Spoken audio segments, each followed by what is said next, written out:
welcome to Pine River Bacchus. I'm here with Noah Caruso. I'm Caleb Travis, and this is the Section 6A semifinals here on your live event, and this is the 371 pregame show. Today we have a matchup that is going to be one of the best games that Pine River and Ottertail Central have played this year. We're seeing them here today. So the number 3 Ottertail Central Bulldogs at the number 2 Pine River Bacchus Tigers, and this is their first playoff matchup ever here, and the next stop after this is the Fargo Dome. The coveted Fargo Dome. Pine River, Coach Demars talked about it. Pine River hasn't seen that field in many years, so they're really excited. Noah, do you have anything you would like to add to that? Well, no, I mean, we already know what's at stake today. I've spotted the section championship and, two teams that, successful season. And for Ottertail Central, they're experiencing that kind of game. They're experiencing these kind of games. With Pine River Bacchus, we know that they've been building up this program for a few years now. Tom DeMar is doing a fantastic job with this roster, a very deep roster. And this is the opportunity. Home playoff game, expecting a good crowd here tonight. Early start, obviously, but it's going to be a lot. I think these are two very evenly matched teams, expecting a lot of a similar kind of offense. It feels like it's going to be, that 3-2. Always expecting that to be close matchup. It feels like that today. Well, and another thing that we're looking at over the listening area is Breckenridge versus New York Mills. This game is also going to be a toss-up to where if one of these teams can pull it out, Ottertail Central has already played Breckenridge this year with a very slim win.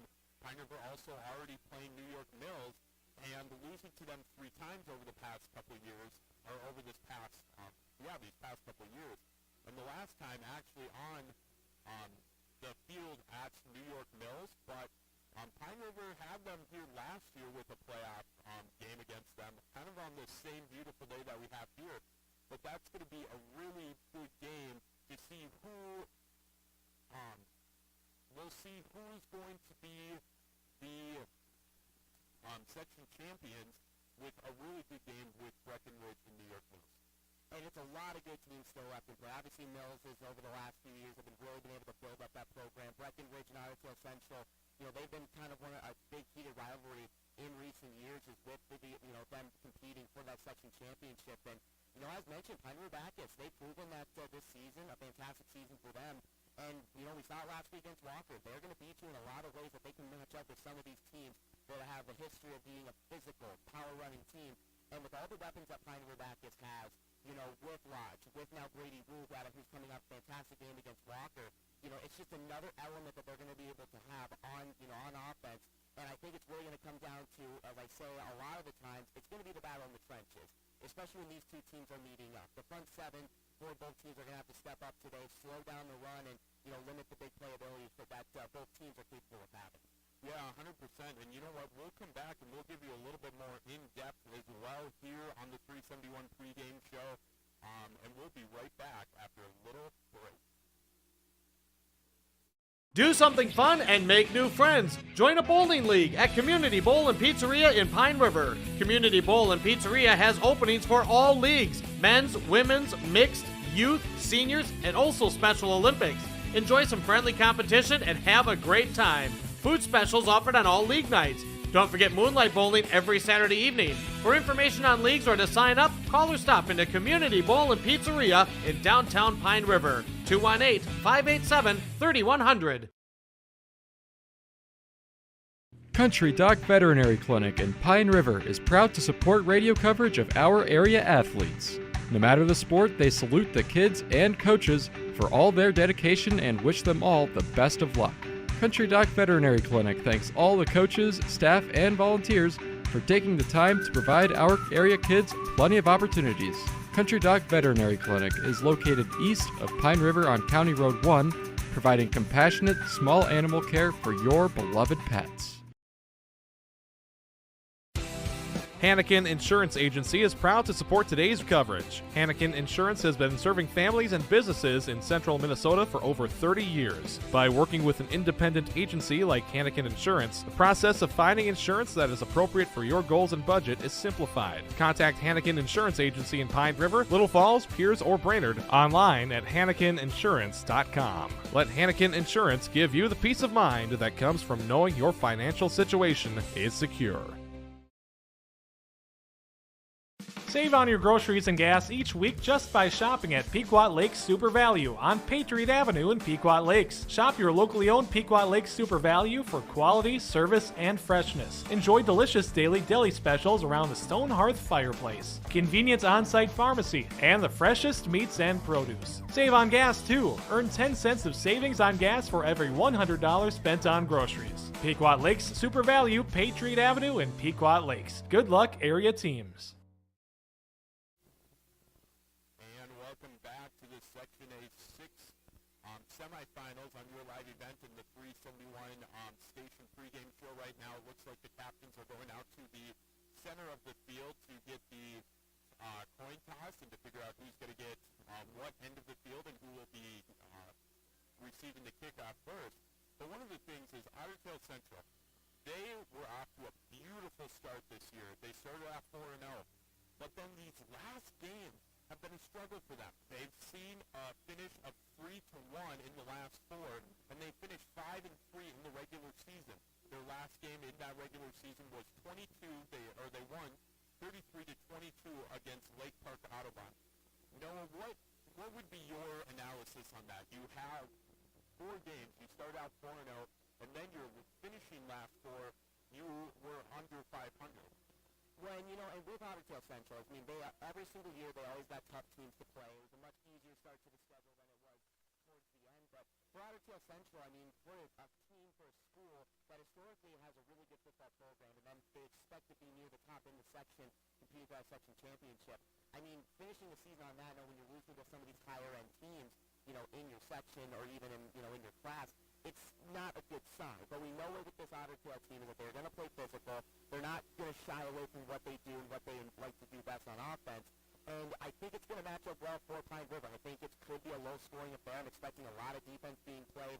But for an Ottertail Central team where defensively they have struggled a little bit, I mean, they got a big win against Lake Park Audubon, but, a little closer than would have liked being the higher seed. So it's going to be interesting to see how they come out. I think the opening drive for them is going to be a huge determination of how this game is going to go for them. Well, and we just saw right now that Pine River is going to receive the ball, and they'll be moving from left to right, where OTC will have the kickoff first, and they will be going right to left. So Pine River Baptist, their story has been dominant. That's how we would describe them in one word. And they had a dominant win over Walker Hackensack Acres. They went 37, it was 37-13. It was a sloppy first quarter, but Tulinchuk took control, which we've seen him do time and time again over the year. The one time we didn't really see that was against that New York Mills team in New York Mills. Now with Brady Rule more involved with the run game, we're starting to see elements of that rushing attack become greater for Pine River Baptist, where they don't really have to look at that wide receiving corps, which has had its ups and it's had its downs. But we have seen a really good Pine River team over these past 2 weeks, and we have the stats to prove it as well.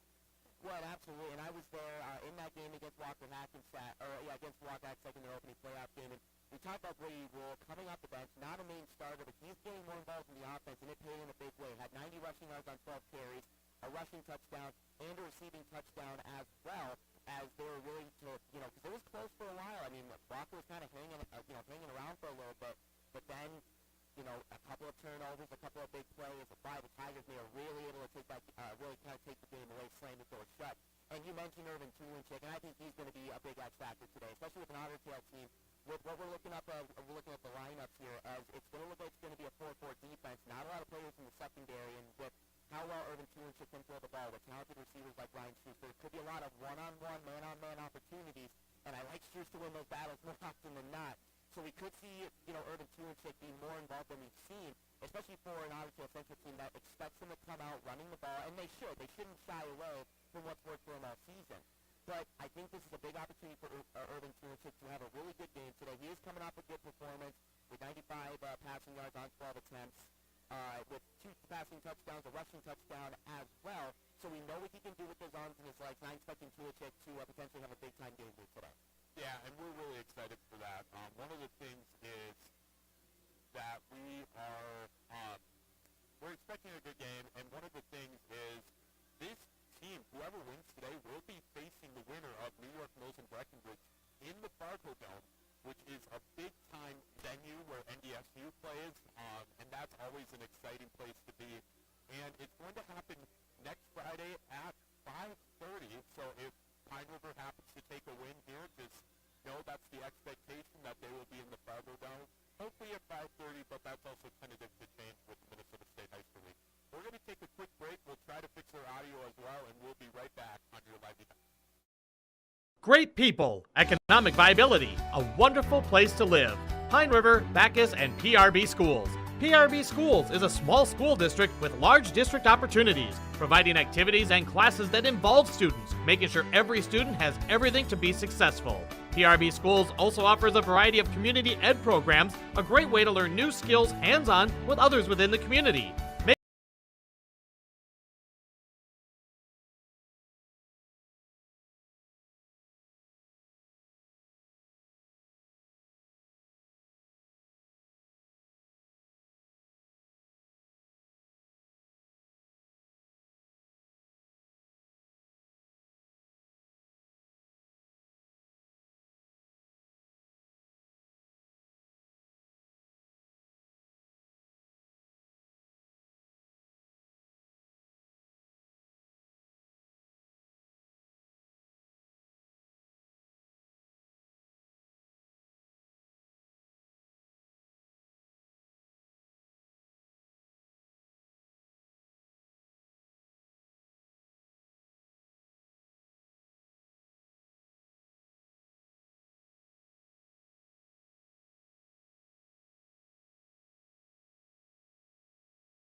Making connections with families, being involved with the community, becoming a community family.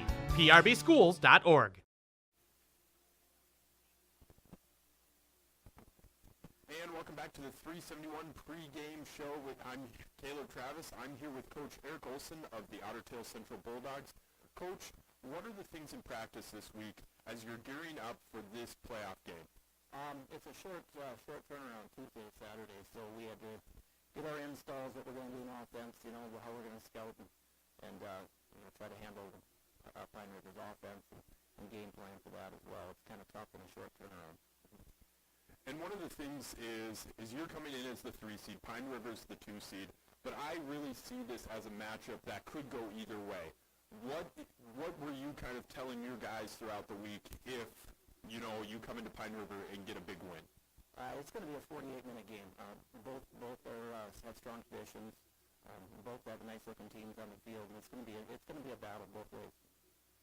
And another question that I've been thinking about over this past week is Breckenridge and New York Mills. That game is going to be a really interesting game as well. Same here with Pine River Bacchus and you as and your team.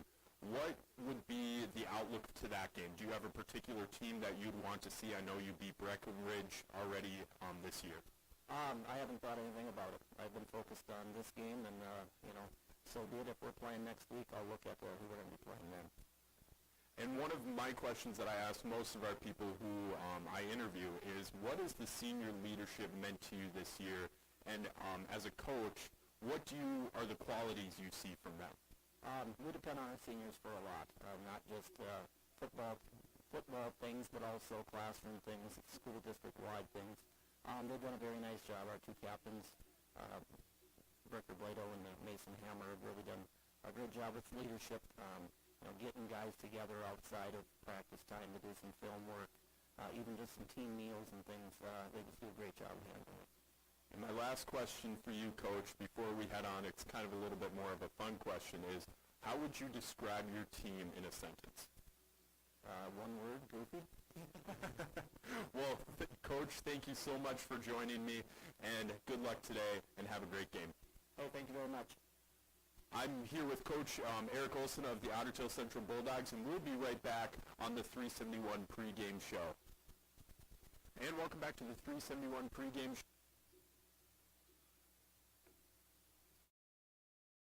The PRB Boosters are happy to sponsor coverage of the Tigers. Like them on Facebook for events and fundraisers. The PRB Boosters could use your help. Be part of great events and fundraisers, all built to give back and present more opportunities for the students of Pine River Backus schools. For information or to get started, email prboosterclub1.com. Meetings are the first Monday of every month at 6 p.m. at the school. Good luck, Tigers, from the PRB Boosters. Shrupp Excavating LLC is ready to serve you with any excavation project. Shrupp Excavating provides residential and commercial new construction site prep, demolition, road and driveway construction, basements, septic system design and installation, stump or brush removal, and delivery of sand, gravel, rock, dirt, and more. 37 years and still digging it right. Shrupp Excavating will have your project done right and on time, serving Pine River, Backus, Pequot Lakes, and all the surrounding communities. Shrupp Excavating LLC, online at shruppexcavating.com. Restock on food, fuel, and baits at locally owned Station 371 on Highway 371 in Pine River. Station 371 has bait and tackle, quality Cenex gasoline, off-road diesel, and is the only stop with #1 diesel. Make sure to stop by to wash off the sand and salt with their indoor car wash, open when the temp is at least 26 degrees. They'll hook you up with your fishing and hunting licenses too. Station 371 on Highway 371 in Pine River. Thank you for supporting local business.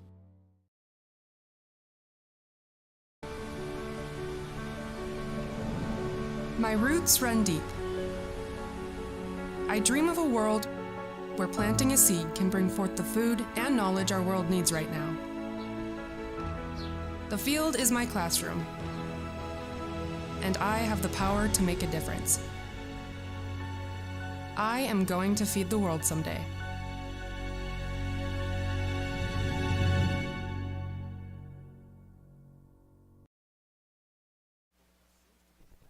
And welcome back to the 371 pregame show. You're here with Caleb Travis, and I'm here with Coach Demars of the PRB Tigers.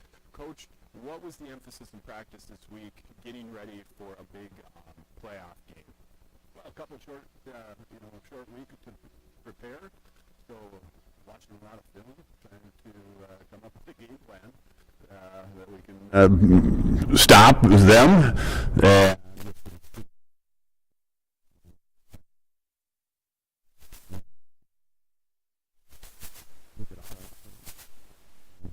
Do like it's going to be most effective, and well, we'll see how that works out tonight or this afternoon.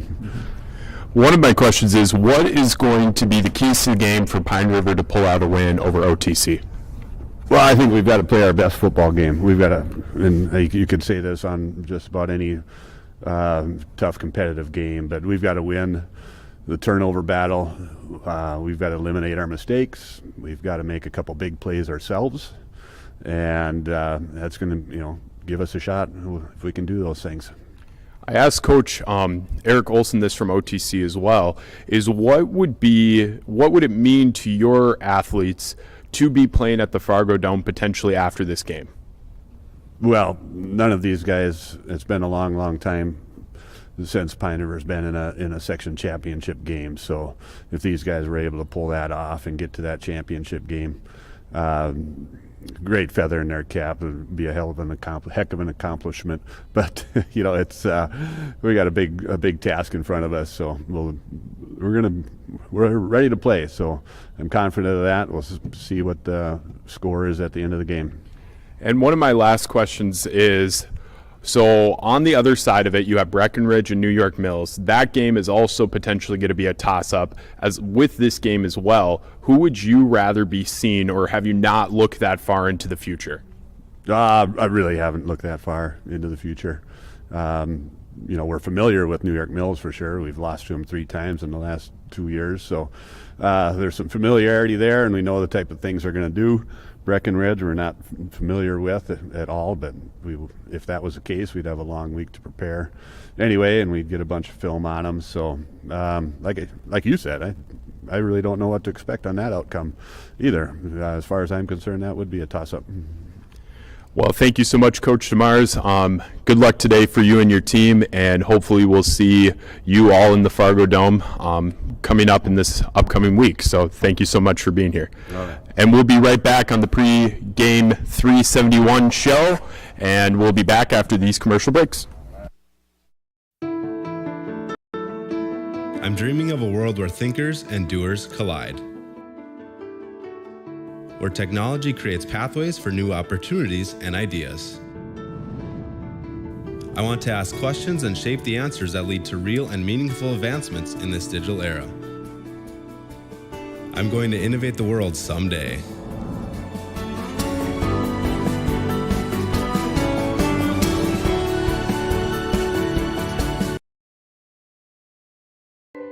I'm dreaming of a world where everyone has the opportunity for education,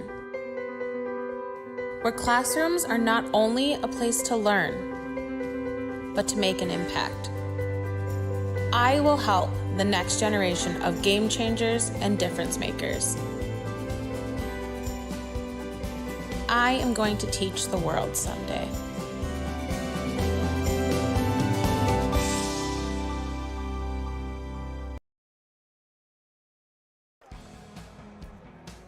I'm dreaming of a world where the crack of a bat is not just a hobby, but a lifestyle. Where I can build upon long traditions from the ground up. I want to work in an industry where all people can make their own field of dreams become reality. I'm going to elevate the world of sports someday.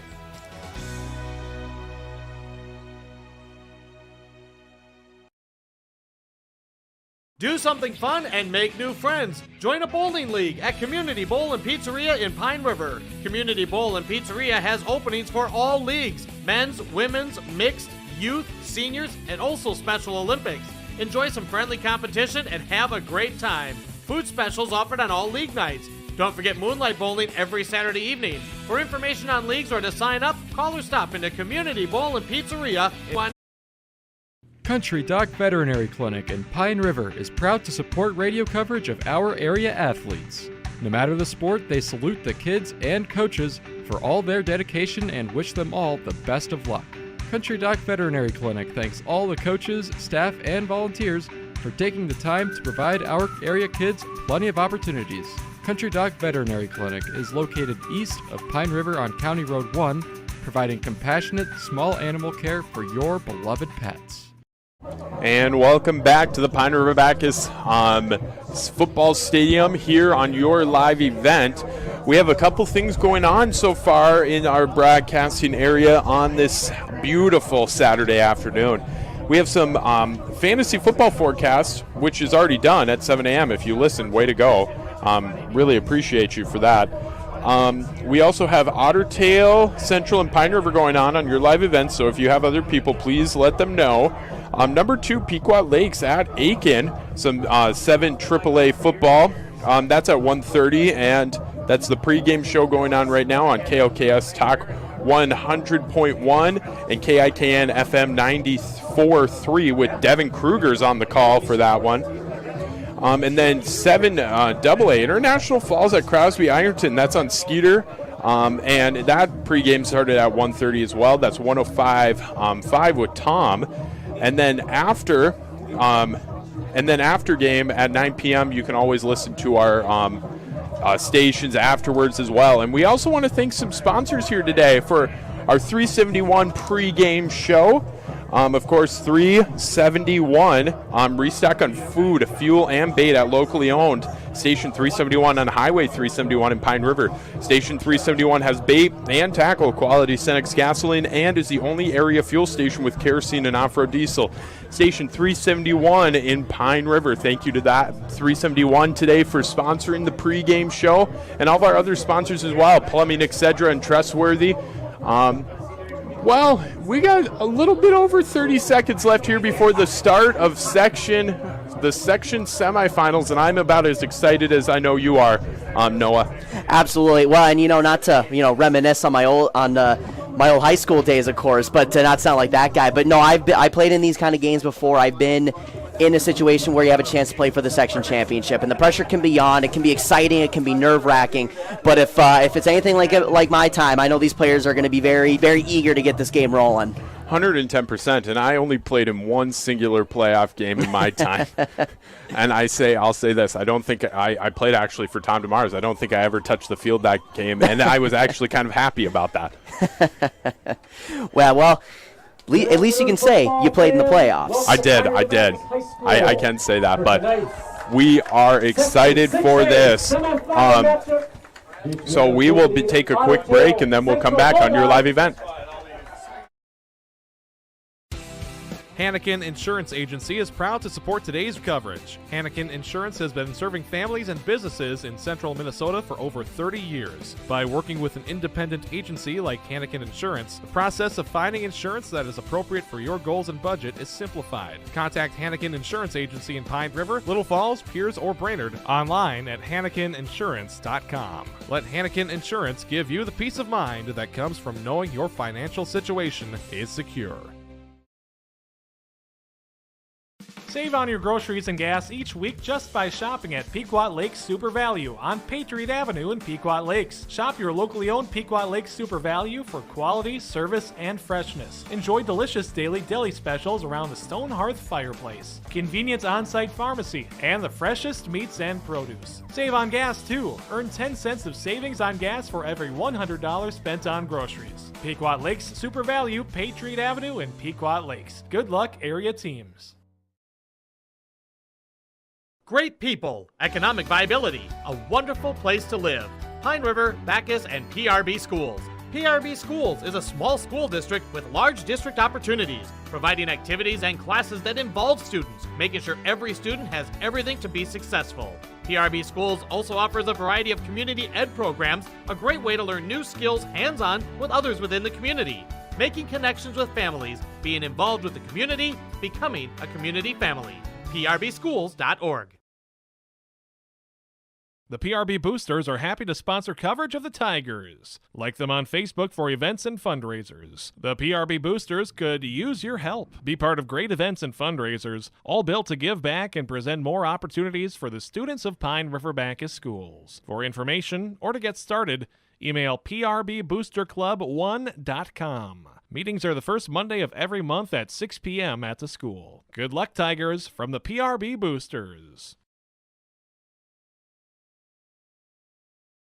Schrupp Excavating LLC is ready to serve you with any excavation project. Schrupp Excavating provides residential and commercial new construction site prep, demolition, road and driveway construction, basements, septic system design and installation, stump or brush removal, and delivery of sand, gravel, rock, dirt, and more. 37 years and still digging it right. Schrupp Excavating will have your project done right and on time, serving Pine River, Bacchus, Pequot Lakes, and all the surrounding communities. Schrupp Excavating LLC, online at schruppexcavating.com.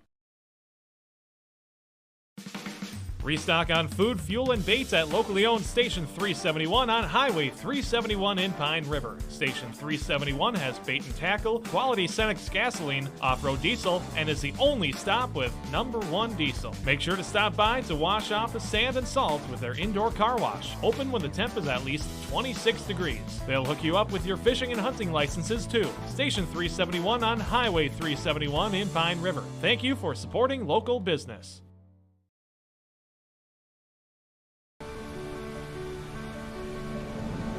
My roots run deep. I dream of a world where planting a seed can bring forth the food and knowledge our world needs right now. The field is my classroom, and I have the power to make a difference. I am going to feed the world someday.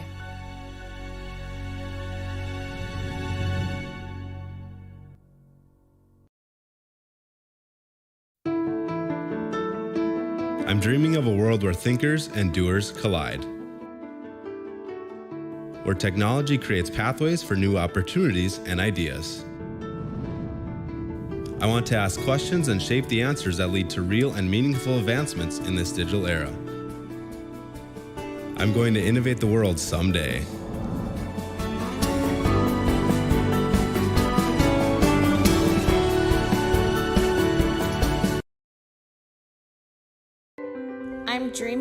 world where everyone has the opportunity for education. Where classrooms are not only a place to learn, but to make an impact. I will help the next generation of game changers and difference makers. I am going to teach the world someday.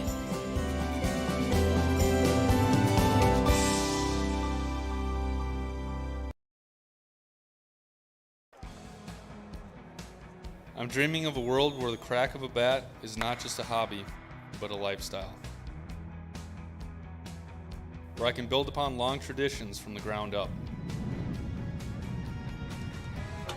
And welcome back. This is a matchup of the semifinals. Pine River Bacchus, the number 2 seed in their own home, their own territory, versus the number 3 seed, our Ottertail Central Bulldogs. And this is the game to the Fargo Dome. This is the game that will pit either New York Mills or Breckenridge versus whoever wins this game as well. And one of the things I love seeing, first off, and this is just a personal preference here, to see the actual OTC Bulldog across from me is like, that's great too. Yeah, no, they came ready. Like I said, these OT, and there's a lot of fans there. We got a really good crowd here today. I would say probably close to 20,000 here. It's a sold-out crowd. Everybody's chomping at the no. I'm thinking probably about 500. Maybe? Well, I can tell you it's not 20,000. That'd be really cool if it was 20,000. We would need, the best. We would need Hard Rock Stadium for that. But you know what? We're here for kickoff, and we are starting it off. So Mason DeLugie, number 5, will be the kickoff for the OTC Bulldogs. In the backfield, we have Ethan Lodge, some returning, Irvin Tulinchek, and Ethan Rugroden. Lodge gets it. He's going up, and he will get to the 30 before he gets pushed out, a bounce by Mason DeLugie. And that's going to be a big thing. Another thing that no one really talks about is the special teams. It's because I feel like in this kind of game where we expect a lot of good defense being played, field position is everything. Every inch, every foot, everything's going to count today in a big-time playoff game, and we already know everything on the line, but it's going to be led by number 2 here today. Well, and it's interesting to see right now Ethan Lodge coming off and Brady Rule taking more of a larger role in this offense. And that's not something we've seen much this year. It's only been a couple times where we've seen Ethan Lodge not start, but we'll see what happens here today. One in the backfield, power I with Brady Rule. They have 2 wide out, a little bit of motion from Struess, and it's going to be a handoff to Rule, and he gets stopped right away, and he'll lose a couple on that 1st and 10, making it 2nd and 12 on the 30 or the 28-yard line. And it looks like that was either DeLugia there on the tackle, the first one to get there, and that's something you don't want to see is early penetration as they were able to power through. And I don't know, we talk about the players that they were able to have up front, the front 7, as they were able to read that run well, and now it's 2nd and long. So it's going to be 2nd and 12 on the 28-yard line. And it's looking very similar to what we just saw. We have 2 wide out, 2 in the backfield of Rule and then Lodge. And it's going to be a pitch to Lodge. He's going to drive upfield, and he's going to get a couple more yards. And he's going to go for about 4 yards on that carry. And you saw there with the Bulldogs defense that they're going to be anticipating the option as well. They're expecting Irvin Tulinchek to make a lot of plays that time. And you saw in that time the linebackers were able to shed out well, were able to find that gap, and limited PRB to, but I tell you what, it was a good run, though, as it's now 3rd and manageable. But this is going to be a big key as 3rd down today. And it was a gain of 7 yards, so it'll make it 3rd and 5 on the 35-yard line. And we have 4 out wide, and it's going to be just 1 in the backfield. Tulinchek in the shotgun. Next to him is Rule. He's looking to throw, and he does to Milham, and it's going to be a close 1st down. It will get to about the 40-yard line, but the chain gain, they're saying it's good. So that will be 5 yards. Good completion there. As I talked about it with the 4-4, you're limiting yourself in the secondary. That was man coverage the whole way. I'm going to be curious to see. I would expect a couple of deep shots in this game at some point. Playing that man-to-man with only 1 deep safety, expect a lot of Tulinchek to throw the ball today. I think it could lead to a lot of success today. Mm-hmm. So now they're going back to 2 out wide, 2 in the backfield. It's going to be Abraham and Rule. Tulinchek under center. Struess in motion, and it's going to be snapped. It's going to be pitched, and it's going to get right to about the line of scrimmage, making it 2nd and 10. And they're trying to establish it early. They are trying to get Brady Rule involved, as we know that he has that breakaway ability running the football. And again, just a good job by OTC to read that option, and they're trying to limit that as much as they can. The linebackers here are doing a good job here so far. So it's going to be 2nd and 10 on the 40-yard line. Pine River Bacchus Tigers trying to get something going. Only one passing play right now from Tulinchek for 5 yards. And he will be under center again, 2 out wide, 2 in the backfield of Abraham and Rule. A little bit of motion, but it'll go to Brady Rule, and he's going to get stopped again, and he's going to make it to about the line of scrimmage, making it 3rd and 10 on the 40. Tell you what, Johnny Fielding is having a good game so far. That's a few plays now where he's been able to create pressure, really just disrupt that play. Fielding is with there on the tackle. I tell you what, he's having a good game so far. If he's going to be that disruptive all game, it's going to be a long day running the football for the Tigers. And Brady Rule will get a yard on that one, making it 3rd and 9 on the 41-yard line. This one's going to be tough for the Pine River Bacchus Tigers. They're still in their own on their own side of the field, so they're not going to try anything too crazy. They are showing blitz, though. We'll see what they decide to do. You're expecting a pass. So 2 in the backfield, 2 out wide. Tulinchek's looking to pass, and he's looking for Milham, but he's looking for a second option for Struce, and it's going to be over his head. Good coverage downfield. Again, running that man-to-man in that secondary. It seemed that was Bueller and Froning doing a very good job at keeping up with their man. As Ryan Struce, we know that he's going to be able to make those 50-50 catches, but just overthrown. And, that was a good job by the secondary there. If they can play like that, it's going to, talking about some of those big opportunities. But if I'm the Tigers, I don't go away from that. Test them a little bit. So Bricker Bladow will be in the backfield with Mason DeLugie, who's going to be the 2 receivers of this punt from Corbin Knapp. And he's going to get a good little boot there, and OTC's going to say get away, stay away, and it's going to end up at about the 34-yard line for OTC to start moving right to left. And now, like I said in the pregame, I want to see how this first drive goes for Ottertail Central. I think the first drive, well, for both teams, the first drive I think is going to be a big, a big point of how this game is going to go. And for Ottertail Central, again, we're expecting a lot of what they do. Like Pine River, they're going to do power run, expecting a lot of different looks with running backs in the backfield. And I'm going to be very curious to see of what the Bulldogs have drawn up in this opening drive. So the opening drive is going to start on the 1st and 10 on the 33. And one of the things we say constantly is 2 in the backfield with Mikkelsen, and he will hand it off. And it's going to be a power run to number 20. It looked like number 22 on the carry. So that's going to be Bladow for that carry of 6 yards. And it looks like OTC going quick to the huddle. They are trying to catch him off guard.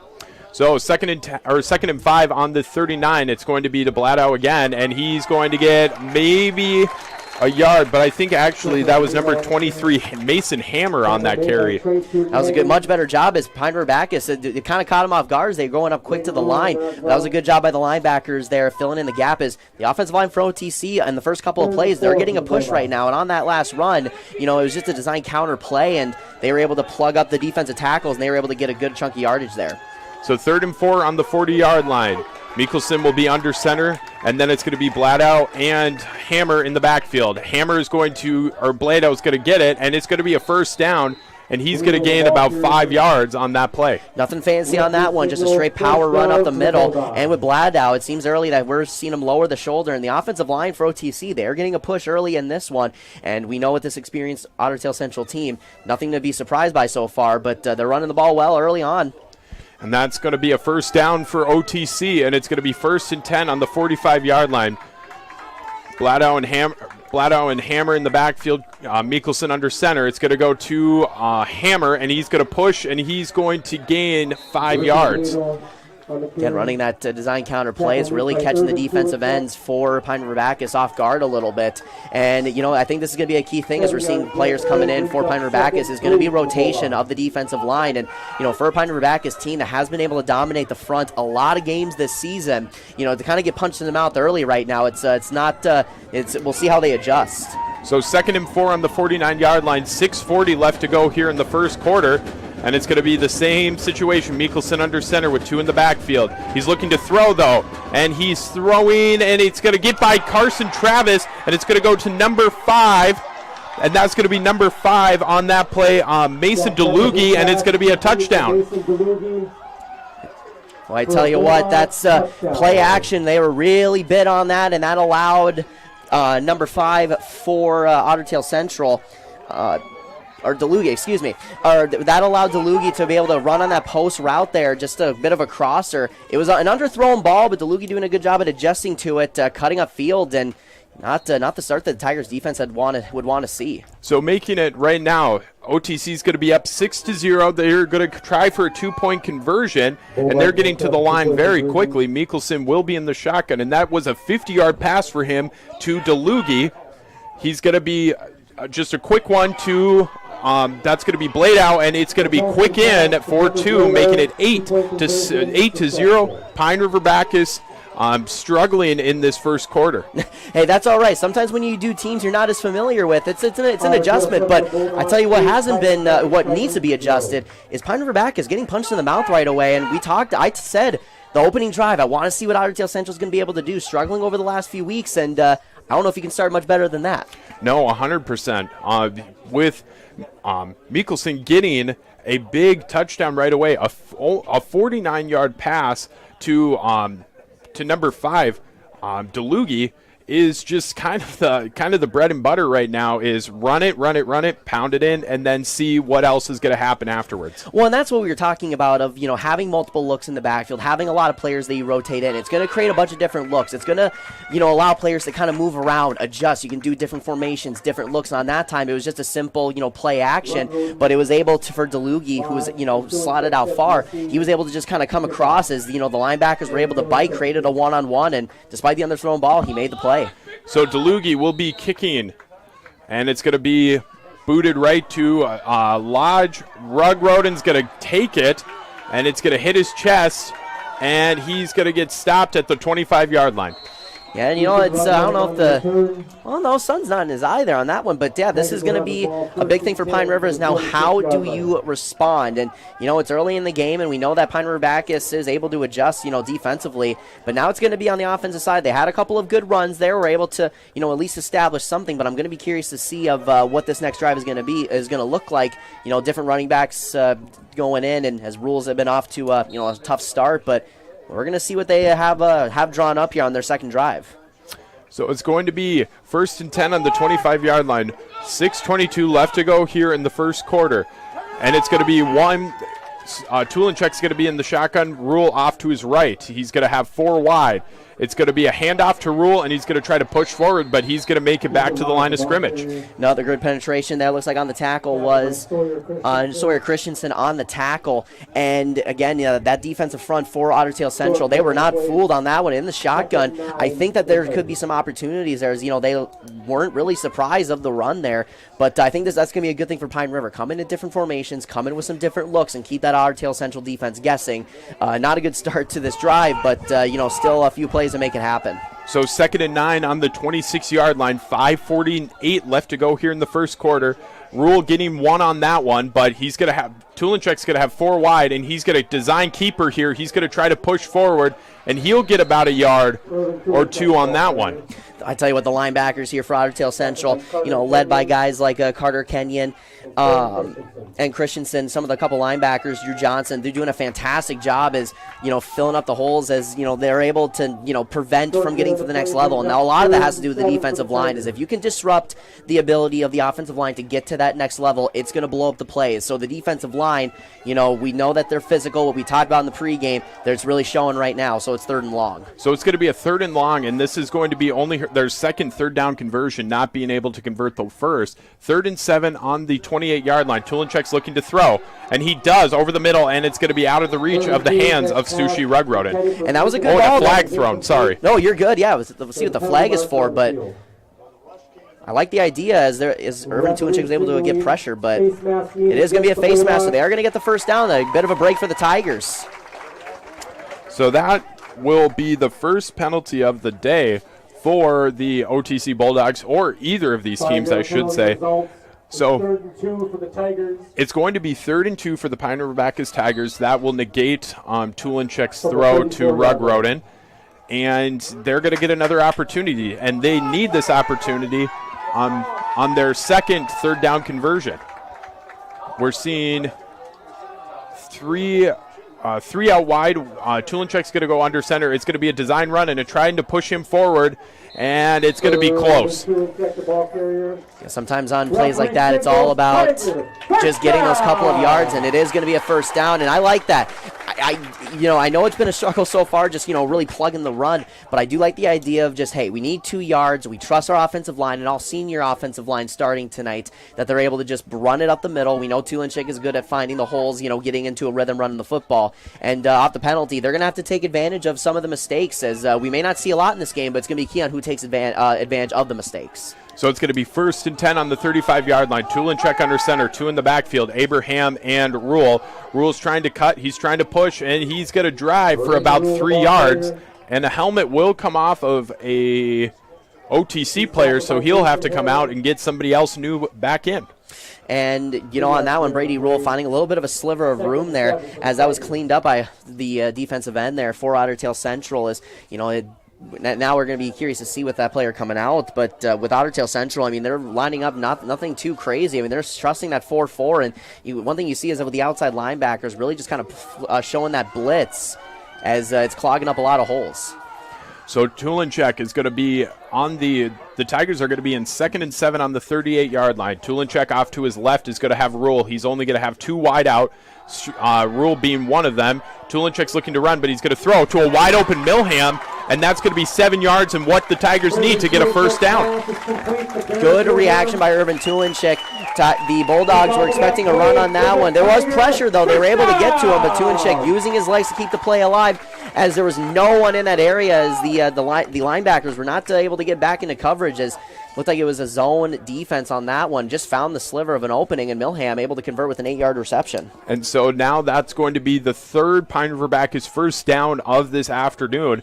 And the Pine River Bacchus Tigers are working slowly to get to that end zone, but they're eating up a lot of clock, which I don't think Tom Demars would mind at this point after how quickly OTC was able to convert that first score for them early on in that, or later on in that first quarter. A little bit of motion from Struess. Tulinchek's looking, and he rolls out. He's looking to throw. He does throw, and right over the hands of Chance Abraham. As that was pressure on Tulinchek, and they just threw out the rhythm of the throw, and he had him open. And I like what they're doing here. They're taking advantage of lackluster, or so far for the Ottertail Central pass defense. They are getting pressure to the quarterback, which is going to be big, but gosh, once with Tulinchek with his ability to keep plays alive and just absorb pressure well, he's going to find some of these guys open, but that pressure just threw off the timing of the throw, as he did have an open receiver on that one. 2:55 left to go in the first quarter. 2nd and 10 on the 46-yard line. We're going to have a little bit of a bunch up on the right side. Milham off to the far left. Tulinchek is going to be in the shotgun with Rule, and he's looking to throw, and he's going to throw it deep. It's going to be Ethan Rugroden, and it's going to be an incomplete pass. And you could tell Ethan Rugroden was pretty upset when that play was over. Well, seeing the timing was just a bit off on that throw. He had his man beat, as it was just the man coverage on that one, as they were able to press well. But then, once Rugroden was able to kind of break away, he had it open, but just an overthrown ball as Tulinchek, he was off to a slow start last game too, but, it's missing some of these throws that he normally doesn't miss early in this one. And Tulinchek right now, we've only seen him complete 2 passes. It's been a struggle so far, but it's going to be 3rd and 10. The Pine River Bacchus Tigers on the 46-yard line. 2:50 to go here in this first quarter. Tulinchek looking to throw. He's getting pressure, and he'll get it to Struess. Struess is going to have to push, and he's going to get about 4-ish yards on that one. And it's an interesting play call, because I know that in this situation it's probably 4-down territory. You got punched in the mouth early, and trying to make 3rd down or 4th down maybe a little bit easier. But for the team that's been able to run the screenplay well, but it looks like they are going to punt it and trust their defense to get a stop here. And they've only converted right now 1 3rd down, which is going to be something that they need to start doing here quickly if they want to win this game. Corbin Knapp will be the one to punt from the 50-yard line. He's going to fake it, and he's going to throw it to Struess, and it's good, but a big hit on Struess by number 1, Mikkelsen. That's going to be close. Mikkelsen's seen the tackle right at that 1st down marker, and it looks like they got it. Listen, that's the spark that they needed. You can hear the crowd here. that was the spark they needed. I knew that I felt that they had something up their sleeve. I felt that as if they were going to get punched in the mouth and try and answer. And, it threw off the Bulldogs. They were feeling good about themselves and getting a big stop. And what a great conversion by the Tigers. A gutsy call early, but one that worked in their favor. So Knapp will get five total yards, or 8 total yards on that one passing, which is not something we usually see from him. 1st and 10 on the 42 for the Tigers. It's going to be a run designed for Brady Rule, and he'll get about 2 yards on that one. And for Brady Rule, they're trying to get him involved. And, I haven't been seeing Ethan Lodge at all in this one so far. And I feel as if we're going to be curious to see when they're going to start doing some more rotation of these running backs, as Brady Rule is just having a tough time so far in this one. But that's just because the offensive line hasn't been at their A game so far in this one. We're seeing Carter Kenyon, Sawyer Christensen, Declan Nelson. All these guys are getting in there and creating havoc. 2nd and 8 on the 41-yard line. Pine River Bacchus Tigers looking to try to get into the end zone before time runs out in quarter number 1. Tulinchek is going to have 1 out wide. Carson Travis in the backfield. He'll have 2. It's going to be a pitch to then Chance Abraham. He's going to get some yardage, and he's going to keep going, and it's going to be a first down for the Pine River Bacchus Tigers with an 8-yard run. And that was a good play call, and I feel like we need to see more of that. If up the middle isn't working, trust your speedy running backs. Trust your athletes to be athletes and get on the outside, because there's a lot of opening out there with not a lot of players in the secondary.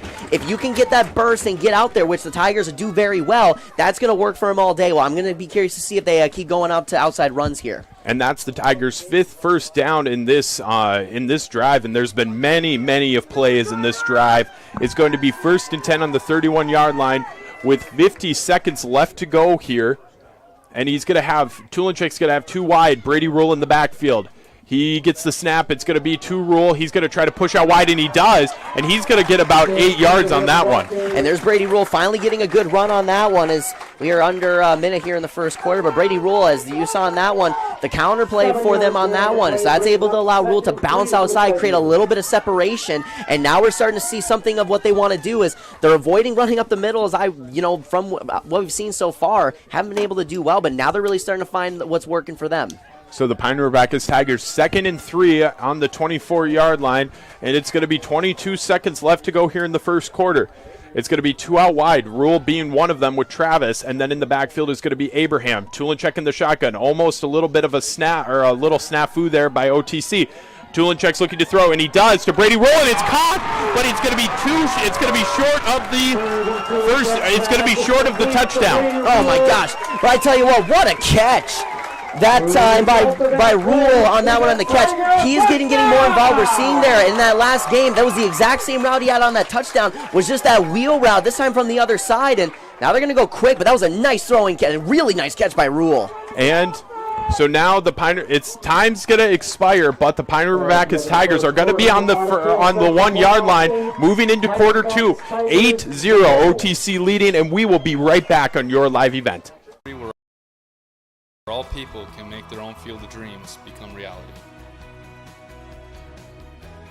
I'm going to elevate the world of sports someday.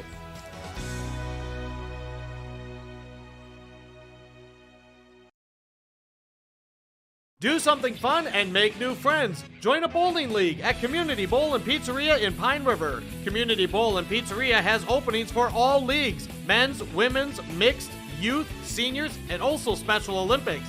Enjoy some friendly competition and have a great time. Food specials offered on all league nights. Don't forget moonlight bowling every Saturday evening. For information on leagues or to sign up, call or stop into Community Bowl and Pizzeria in downtown Pine River. 218-587-3100. Country Doc Veterinary Clinic in Pine River is proud to support radio coverage of our area athletes. No matter the sport, they salute the kids and coaches for all their dedication and wish them all the best of luck. Country Doc Veterinary Clinic thanks all the coaches, staff, and volunteers for taking the time to provide our area kids plenty of opportunities. Country Doc Veterinary Clinic is located east of Pine River on County Road 1, providing compassionate small animal care for your beloved pets. And welcome back. This is a big game and a fun game so far. OTC, the number 3 seed, the number 2 seed being the Pine River Bacchus Tigers. OTC's leading by 8, and it was a middle-of-the-road first attack for them in their first drive in order to get those 8 points. But the Pine River Bacchus Tigers are literally knocking on the door right now of trying to get a touchdown. Irvin Tulinchek's going to have 2 in the backfield, 1 receiver, Travis. It's going to be a design run and trying to push him forward, and are they going to hold him? And let's see. They haven't got it. Oh, so they are ruling him down. 2nd and goal for the Pine River Bacchus Tigers on the 1-yard line, and it's going to be a quick one. Another design run, and he's going to push, and it's a touchdown Tigers. Ain't a flag, though. See what the flag is for, but listen, that is as simple as you want, is just a run up the middle on the 1-yard line, but we'll see what the flag is for here. And maybe some... And let's see, they're talking to Tom Demars right now. Looks like it's on. And half the distance to the goal line, maybe I heard, but also my hearing's terrible. Personal foul on the Bulldogs. And it looks like it's most likely going to be tacked on for the 2-point conversion. That is what's going to happen. But listen, no really analysis on that one. Just your offensive line versus the defensive line. They trust that what they're able to do in short yardage, and that's all they really needed on that. So now the Pine River Bacchus Tigers are knocking on the door for this 2-point conversion. It's 8-6 right now, but the Tigers have the opportunity to bring it up. And a missed snap is going to make it just very difficult for the Tigers, and that was a really big missed opportunity right there for the Pine River Bacchus Tigers. Well, and just a preventable mistake. I mean, just a bad snap, an uncharacteristic mistake in that regard. But nonetheless, I mean, the Tigers responding well as they're now back in this football game. 100%. 8-6. OTC is leading by 2 now. But I think, honestly, one of the funniest things that I've seen so far is I think that was the highest thrown flag I've ever seen in my whole life. That went up at least 25 feet, and I thought I would have never seen something like that. That might have been a record broken right there today. Well, and I actually did notice that. I was thinking that in my head, and just they want to make sure that everyone knows, don't get excited, everyone, yet I do have a flag to throw. Well, this is a lot of fun here. We have a really good crowd, and a crowd for Pine River and OTC is coming out today. We actually have, I feel like I'm back in the 4th and 5th grade games with the lawn chairs being brought out on the track. It's just all around a great day and a beautiful day for some semifinals football. So back in the backfield, returning right now is going to be number 5, DeLugie, and then number 22, Hammer for OTC. And it's going to be Chance Abraham, the lefty, and OTC will be moving left to right. Pine River Bacchus will be moving right to left in quarter number 2. And there's 11:38 left to go. Abraham, he'll give a good little boot, and it's going to go right between Hammer and DeLugie, and it's going to be a touchback. Now we're going to see what OTC, they were able to move the ball really efficiently on that last drive, and only took a few plays on that one as they were able to, really mix it up there with a lot of the talented players that they have, a lot of the players that they're going to show in different formations. And, if I'm Ottertail Central, I mean, I don't even think we've seen all the looks that they can bring, so we're going to be curious to see of what they're going to have drawn up here on the second drive. And, Pine River Bacchus, we've seen that they're up for the challenge. These are 2 very evenly matched teams, and, right here back to work. I talked about this could be a defensive game, but it's been pretty efficient start for both these offenses. So 1st and 10 on the 20-yard line for OTC. We're going to see McCulson under center, and it's going to go to that's going to be Hammer. And it's going to be it's going to be, I don't know. The problem is we have such a bad angle to see the numbers where you kind of have to wait until the play's all the way over. Well, and it's always tough, too, especially when they're plugging it right up the middle and there's just loads of bodies all around there. But, that's what they want to see, and that's Hammer with the run on that time, trying to get him more involved. That's his first carry of the second half, and here they go again. So 2nd and 5 on the 25-yard line. Hammer and Blado, sorry. Oh, my goodness. I started watching the game more than I actually started commentating. Yeah, that'll happen. I mean, sometimes I catch myself doing that, and you're just in the moment. But hey, that's why we're here. We're football fans here, and if you're a fan of football, this has been a good game so far. As Blado, he's been able to run the ball well, and Blado, excuse me, I even made the note of that there. But Blado, now they're trying to run a little bit of outside action here, but big third down coming up. So a third down conversion potentially here. Mickelson will go, and he will give it to number 22, Hammer, and he's going to get stopped, and he's going to get stopped short. And there's the penetration that we see. There's the talent that the Tigers' defensive line is capable of, but it looks like he actually did get enough. That was close. It was very close. And honestly, you can take that as for Pine River's defense. You know that you're able to, in short yardage situations, you can step up and just actually see that your defensive line can go and make some plays early in this one. And we'll see if they have a few more in them now as it's first down. So 1st and 10 on the 31-yard line. It's going to be Mickelson under center, and he's going to go to Blado, and he's going to push, and he's going to get about a yard on that one. And it's about a yard. Looks like they're going to give him a few on that one. It looks like gain of 3. But, yeah, nonetheless, short yardage now. And now we're starting to see the defense for Pine River Bacchus really start to, create pressure up front, create havoc. This is kind of what I've been expecting now. As, with Ottertail Central early, they were showing a bunch of different looks. And now we're starting to see the Tigers defense rally for their offense. So it's going to be Mickelson under center. And it's going to be Hammer and Blado right behind him. And he's looking, and he rolls out, and it's a design run. He's going to keep going, and he's going to get pushed out of bounds. But right before, I think he might have got a first down on that 7-yard run. Yeah, it looks like might see where they mark it. Looks like they are going to give him the first down. Looks like they got 8 yards on the run there. And the good design run is, we have some athletic quarterbacks here today, and you always love to see the quarterback, go around and chuck it deep, make some big time plays like we saw from last OTC drive. But when you have good athletes at the quarterback position, you want to exploit in any way you can. And good job by the offensive line for Ottertail Central to get out in front and pave a way for them.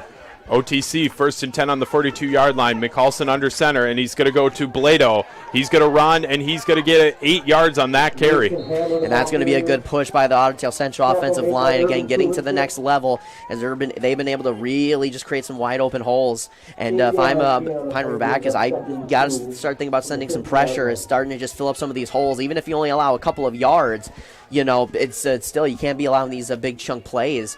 It's, and for how well they're able to run in short yardage, this is a big-time second down here, but we'll see what the Tigers have lined up. And that was actually Hammer on that 8-yard carry. McCallson, it's going to be 2nd and 2 on the 50, and he's going to go to, that one looked like Blado, and it's going to be for sure a first down. And that's going to be their 3rd first down of the second quarter. And that's really all you need is, methodically moving the ball down the field. Ottertail Central doing a good job at sticking to what they do. And for Blado, he's a little bit smaller, but he has that speed. But he also isn't afraid to, lower the shoulder, lower the boom a little bit, and make some, make some plays by himself. But just needed a couple, and that's what he got. So it's going to be 1st and 10 on the 47-yard line. It's going to be OTC, Mickelson under center, Hammer and Blado in the backfield, and that one's going to go to Hammer, and he's going to get 7 yards. That's what you want for Ottertail Central, methodically down the field again and getting good chunk plays. And the offensive line for Ottertail Central have been the standout performers in this game. As we talk about, or at least I talk about being a former offensive lineman, of how that is going to be the X factor every single time on the offensive side. It's always, for me, the most important position outside of the quarterback position that you need to have play well, and they've been playing well so far. And we're going to see the same look we've been seeing this whole time. Blado and Hammer in the backfield, McCallson under center. And it's going to go to then Blado, and he's going to get the first down and a little bit more. It's going to be, looks like they're going to make it just close around that first down marker, so we'll see where they spot it. But it is going to be a first down. So it's just one of those things where they needed a few, and God, looks like just about that. And now for Ottertail Central really starting to feel a rhythm here. And that's going to be their 5th first down of this whole second or first quarter or first half. And now we're going to see 1st and 10 on the 37-yard line. 7:19 left to go. McCallson under center. And then Blado and Hammer, and that's going to be Hammer on this one, and he's going to get stopped, but he's going to get stopped with a good 5 yards. Ooh, Andy's hurt maybe. Oh, that would be a big loss for Ottertail Central early. Oh, something's going on. Well, and it seemed that Blado, he seemed to have slipped because he had a wide open hole on the left side toward the sideline. You could tell he was running to that gap, but it just seemed to be just slipped, and don't know if it was something with his ankle, but while they attend to him, I say we take a quick break. I agree. This 8-6, OTC leading by 2, and we'll be right back on your live event. Hannikin Insurance Agency is proud to support today's coverage. Hannikin Insurance has been serving families and businesses in central Minnesota for over 30 years. By working with an independent agency like Hannikin Insurance, the process of finding insurance that is appropriate for your goals and budget is simplified. Contact Hannikin Insurance Agency in Pine River, Little Falls, Pierce, or Brainerd online at HannikinInsurance.com. Let Hannikin Insurance give you the peace of mind that comes from knowing your financial situation is secure. Save on your groceries and gas each week just by shopping at Pequot Lakes Super Value on Patriot Avenue in Pequot Lakes. Shop your locally owned Pequot Lakes Super Value for quality, service, and freshness. Enjoy delicious daily deli specials around the Stone Hearth fireplace, convenient on-site pharmacy, and the freshest meats and produce. Save on gas too. Earn 10 cents of savings on gas for every $100 spent on groceries. Pequot Lakes Super Value, Patriot Avenue in Pequot Lakes. Good luck, area teams. Yeah, it is. And welcome back. We are here for the section semifinal game. OTC, Pine River Bacchus. OTC leading so far 8-6. Pine River Bacchus knocked on the door of a 2-point conversion, but just couldn't get it done. One of the things we just saw, Blado, who's a crucial part to this, a senior, just went down with an ankle injury is what I think it happened. So it might change up the pattern a little bit, but now we're seeing number 25, Tyler Christensen in, and it's going to be 2nd and 7. And it's going to be Hammer, and he's going to be stopped short, but he will also gain about 4 yards. Good extra effort. He was wrapped up there right around the line of scrimmage, shedding that one. That was really Hammer on that one, making plays that went from being a gain of 0 to now a gain of 3, and that makes third down a lot easier for the Bulldogs, but a big third down nonetheless. So he gained about 4 yards on that one. And now the Pine River Bacchus Tigers, or OTC's 3rd and 3, and that is going to be number 5, DeLugie, and it's going to be pushed forward. And he's going to gain about 3 yards on that one. Referee signals first down. Yeah, just close. I mean, we're seeing a lot of close plays as both teams are really just kind of playing tough right at the first down marker. We've seen it all game so far, and that was just a good run by DeLugie there. Now, again, going to be curious to see now with Blado out, the different looks, but they have a lot of talented players that can run the ball here. 1st and 10 on the 24-yard line for OTC. It's going to be Christensen and Hammer in the backfield. It's going to Hammer, and he's going to push for a gain of about 4 yards. And this is about what I've expected now from this Bulldogs team is, they're going to milk some clock away. And, it's kind of one of those things where you just wear down, especially at this level of football where players are playing, both sides, offense and defense. This is where, for Ottertail Central, you get your guys to relax, you get your guys to recover because pressure's on the Pine River defense, and this is exactly what OTC, how they want to play.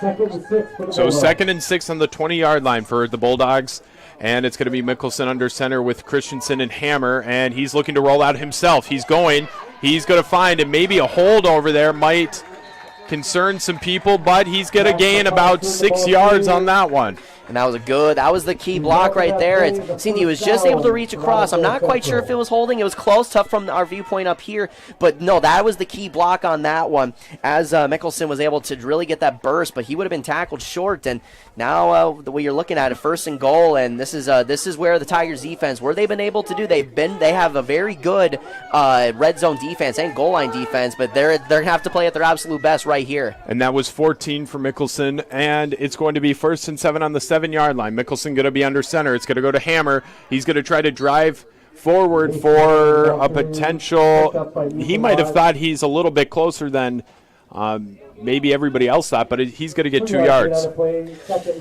Knee must have just touched there. Yeah, run of 2 yards, and it's could have had more on that one. He found a good space right between the guard and the tackle on the right side, and found that good burst, but just got tripped up, and that could be a big time play for him. And we'll see what they have drawn up here, as this is inside the 5, or at the 5. So 2nd and goal for the OTC Bulldogs. It's going to be Mickelson going out from under center, and he's going to get stopped, which is going to be a big play for the Tigers. And that was all created there by the defensive end on that on the right side of Pine River Bacchus. Was able to really rip through and create that pressure, because that's going to throw Mickelson off of his rhythm of where he's supposed to go. And with doing that, that allows those other linebackers, all the other players, to react to it and plug it up. That was a fantastic job on that far side. I couldn't quite see who it was. Looks like Ryan Struess was there to create that pressure on the defensive side, which messed up the whole play. So it's going to be Mickelson who's going to lose 2. And it's going to be a 3rd down conversion now for OTC. And it's going to be 3rd and goal here. And McCallson's going to be under center with Christensen and Hammer behind him. And he's rolling out. He's looking to throw. He's got a lot of green space. And Tulinchek's going to get the tackle and stop them. Great coverage downfield, and when you're congested in that goal line situation, you're not going to find a lot of guys, open as they're pushing everyone back. That was great coverage in the secondary. Tulinchek doing a fantastic job of reacting right when he needed to, right when he knew that he was past the line of scrimmage and he wasn't able to throw it, was able to play off at the safety position and able to make that tackle. And I talked about it, the goal line defense for this Tigers team has been big all season long, and they might just get another big stop right here. And it's going to be a gain of 4 for McCallson, and it's going to be 4th and 3rd. And I think we're seeing what's going on here, but they're letting something go, maybe a timeout. They're going to run down the clock a little bit. But it's sitting at 2:30, and OTC's just looking like they don't know what's going on, but there might be something interesting going on here. It looks like McCallson's going to be... Okay, so it is going to be a timeout called by OTC. They wanted to run a little clock down, and we'll take a timeout as well here on your live event. Great people, economic viability, a wonderful place to live. Pine River, Bacchus, and PRB Schools. PRB Schools is a small school district with large district opportunities, providing activities and classes that involve students, making sure every student has everything to be successful. PRB Schools also offers a variety of community ed programs, a great way to learn new skills hands-on with others within the community, making connections with families, being involved with the community, becoming a community family. PRBschools.org. And welcome back on your live event. I'm Caleb Travis. Next to me is Noah Caruso. And right now we're seeing Pine River Bacchus maybe getting a stop here on OTC, but it's 8-6. OTC is leading. A score update from around the area is Pequot is up 21-0 to Aiken in the first quarter. And then also CI is up as well by 8. So we're going to see those updates a little bit more as well. And Breckenridge is up 14-0 right now, and so it's going to be an interesting day for the rest of this game, but the rest of the day as well. 4th and 3, 2:19 left to play here, and it's going to be McCallson's going to be under center. Hammer and Christensen are going to be behind him. It's going to be to Hammer, and he's going to get stopped and a fumble, and it's going to go to Ryan Struess.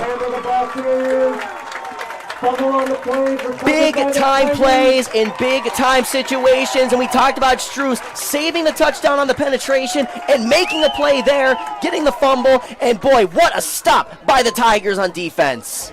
So Ryan Struess will recover that fumble, and it will put the Tigers in really good amount of time right now. Second, so it's going to be 2:13 left to play. 8-6. OTC is still ahead. Pine River's down at their own 7, but it's going to be 1st and 10. This is going to be big right here going into the second half and to halftime. So I got to move a little bit, so now we're good. Okay, we got 2 in the backfield. We got Rule and Chance Abraham. Rule's going to get some yardage, and he's going to keep going. And he's going to get stopped, but a beautiful run. Yeah, now we're talking about trying to bounce out to the outside, just was able to find that hole right outside of the tackle and was able to get that space upfield. And, now we know that this Tigers team can get some big plays, that they can move quick down the field. I mean, we saw against Wadena, they went 99 yards in 4 minutes, to win that football game. So they know that long field doesn't affect them, but we'll see how quickly they're able to line up here. So 1:40 left to go. 2nd and 2 on the 15 for the Tigers. One out wide. Rule and Abraham in the backfield. It's going to be a design run for Tulinchek, and he's going to try to push, and he's going to keep going. And the officials did not get on the whistle all that quickly on that one. Referee signals Tiger first down. Nonetheless, that is going to be a first down run there, and now we're going to see as, we're now under 1:30. So the Tigers, 1:30. 1st and 10 on the 19-yard line. The Tigers taking their time a little bit. But my expectation right now is Tulinchek is going to come out throwing. And it's looking like that might be the case. He has 3 out, and he's going to be in the shotgun. Next to him is Rule. He's looking to throw. Baron Milham, he's looking there. He's looking for Struess, and it's going to be right to Brady Rule to the 40-yard line. Brady Rule, the big-time player, stepping up when he needs to. And, slow to get up. Here's Brady Rule. And it was a big hit on him, though. The result of that play is a Tiger. Let's see, but he is going to get up, but he is going to ask for a sub off. But Brady Rule, being the backup most of the season and just making big-time plays when his team needs them. And it's going to be a timeout by the Tigers, so we will take a break. And we'll be back 8-6. OTC leading by 2. The PRB Boosters are happy to sponsor coverage of the Tigers. Like them on Facebook for events and fundraisers. The PRB Boosters could use your help. Be part of great events and fundraisers, all built to give back and present more opportunities for the students of Pine River Bacchus schools. For information or to get started, email prboosterclub1.com. Meetings are the first Monday of every month at 6 p.m. at the school. Good luck, Tigers, from the PRB Boosters. Schrupp Excavating LLC is ready to serve you with any excavation project. Schrupp Excavating provides residential and commercial new construction site prep, demolition, road and driveway construction, basements, septic system design and installation, stump or brush removal, and delivery of sand, gravel, rock, dirt, and more. 37 years and still digging it right. Schrupp Excavating will have your project done right and on time. And welcome back. A minute left to play here. OTC, Pine River, big game. This is actually, Noah and I were just talking about, this is Pine River's first drive of the second quarter. It's 1st and 10 on the 40. Tulinchek's got 4 out wide. He's going to look. He's going to pitch. The little Philly special here. We're seeing Ryan Struess run, and he's going to keep running. He's going to go, and he's going to get stopped at probably about the 49-yard line. And, when you have a game like this, you're going to bring out all the stars. We haven't seen a lot of that all season long, but Struess showing off the speed a little bit. And good play design there. And now the big thing is getting out of bounds as well. And now with under a minute here.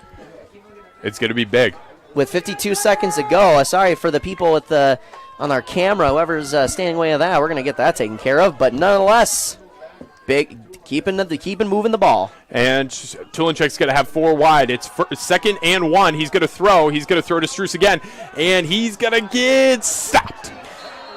We'll see where they mark it as they are going to try it, depending on where the spot of the ball was. But that was really good protection by the offensive line for PRB. Was able to, but just good coverage by the Bulldogs. But we are going to get a timeout. And we'll take a timeout as well. 41 seconds left to go here in the second quarter. 8-6 OTC leading, and we'll be right back on your live event. Pequot Lakes and all the surrounding communities. Schrupp Excavating LLC, online at schruppexcavating.com.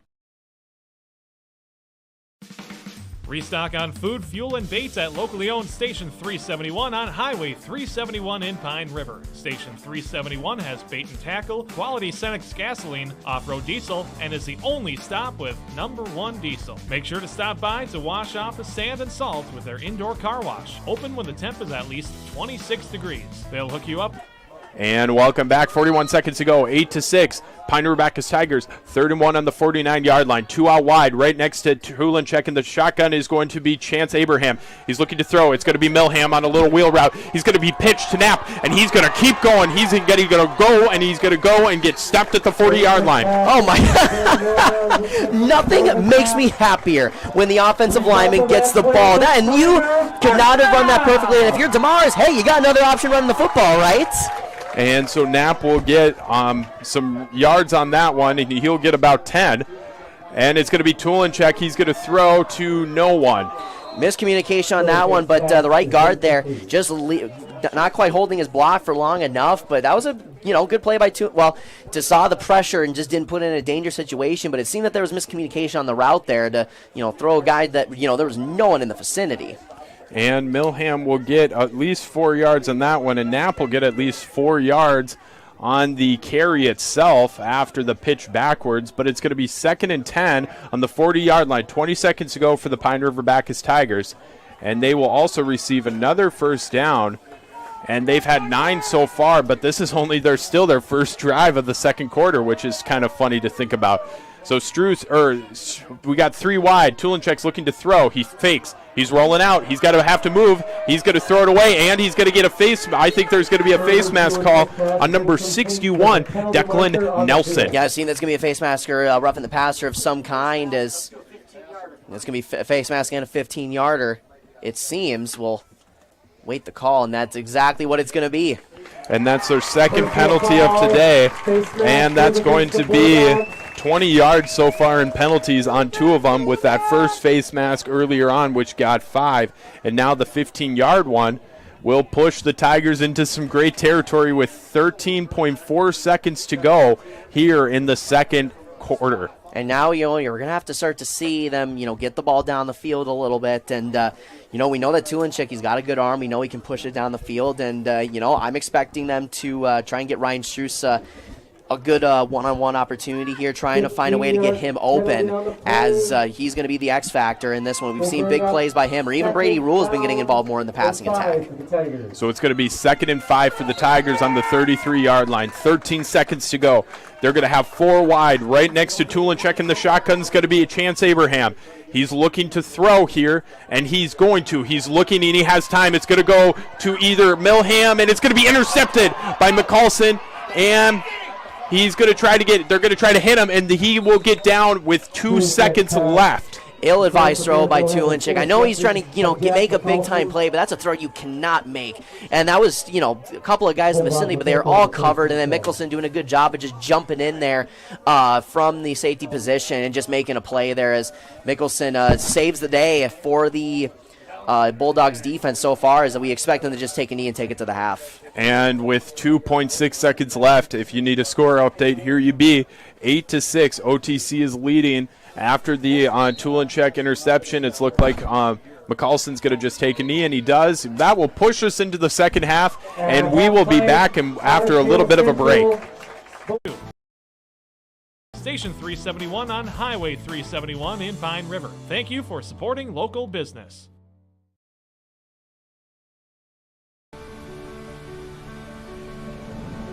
My roots run deep.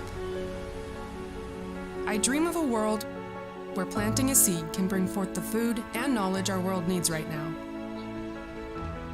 The field is my classroom, and I have the power to make a difference. I am going to feed the world someday.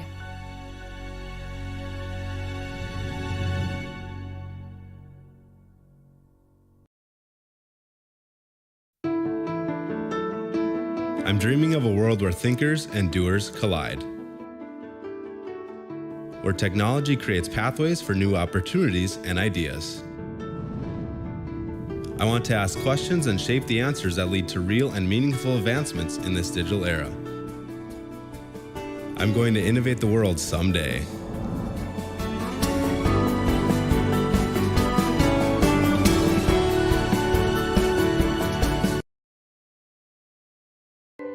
I'm dreaming of a world where everyone has the opportunity for education, where classrooms are not only a place to learn, but to make an impact. I will help the next generation of game changers and difference makers. I am going to teach the world someday.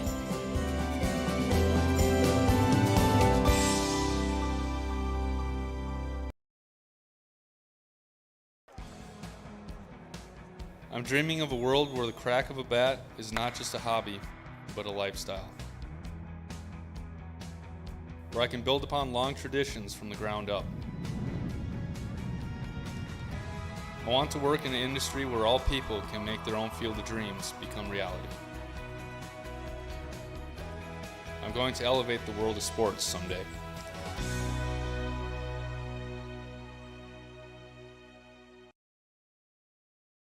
Do something fun and make new friends. Join a bowling league at Community Bowl and Pizzeria in Pine River. Community Bowl and Pizzeria has openings for all leagues: men's, women's, mixed, youth, seniors, and also Special Olympics.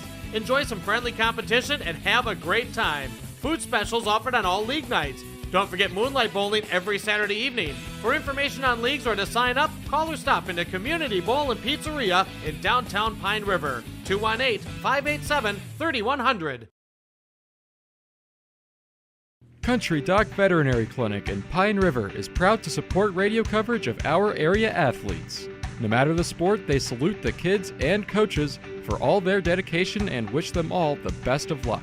Country Doc Veterinary Clinic thanks all the coaches, staff, and volunteers for taking the time to provide our area kids plenty of opportunities. Country Doc Veterinary Clinic is located east of Pine River on County Road 1, providing compassionate small animal care for your beloved pets.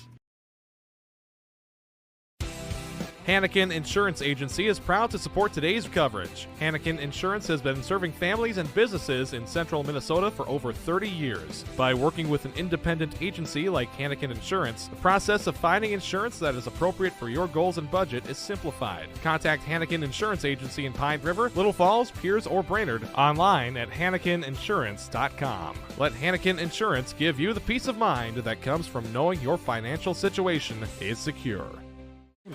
And welcome back to this matchup in the semifinals. Pine River Bacchus OTC dueling it out here, and it's 8-6. OTC in the lead, and they have been for most of the game. There's been some pretty close calls with Pine River and also OTC. OTC getting stopped right at the one-ish yard line, and then Pine River Bacchus with a bad snap, creating the opportunity. But wasn't able to get anything with it.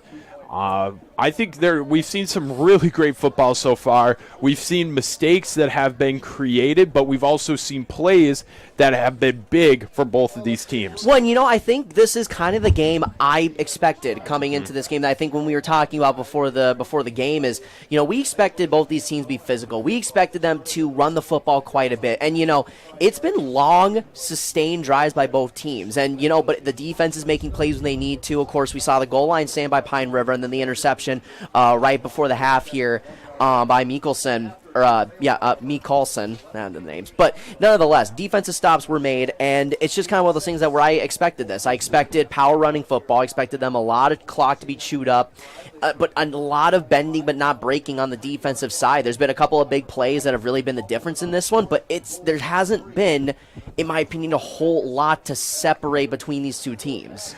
Yeah, and I would just point out too is that these teams that we're seeing here today are teams that are not really kind of defined by their record. You had a very close New York Mills game with Pine River. You had very close games with Breckenridge for OTC. So these teams, you see the 6-3, but you can't really define them by that because we're seeing two really great teams come together and battle for a spot to the Fargo Dome. And that's what all these student athletes want, is to be in that playing field, be in that atmosphere at the Fargo Dome, and really make their schools proud. And that's just it, too. When you know that there's something on the line, and, a big playoff game like this, especially for Pine River Bacchus that's trying to get to the, the section championship, which has been a mighty long time for them to get to the section championship.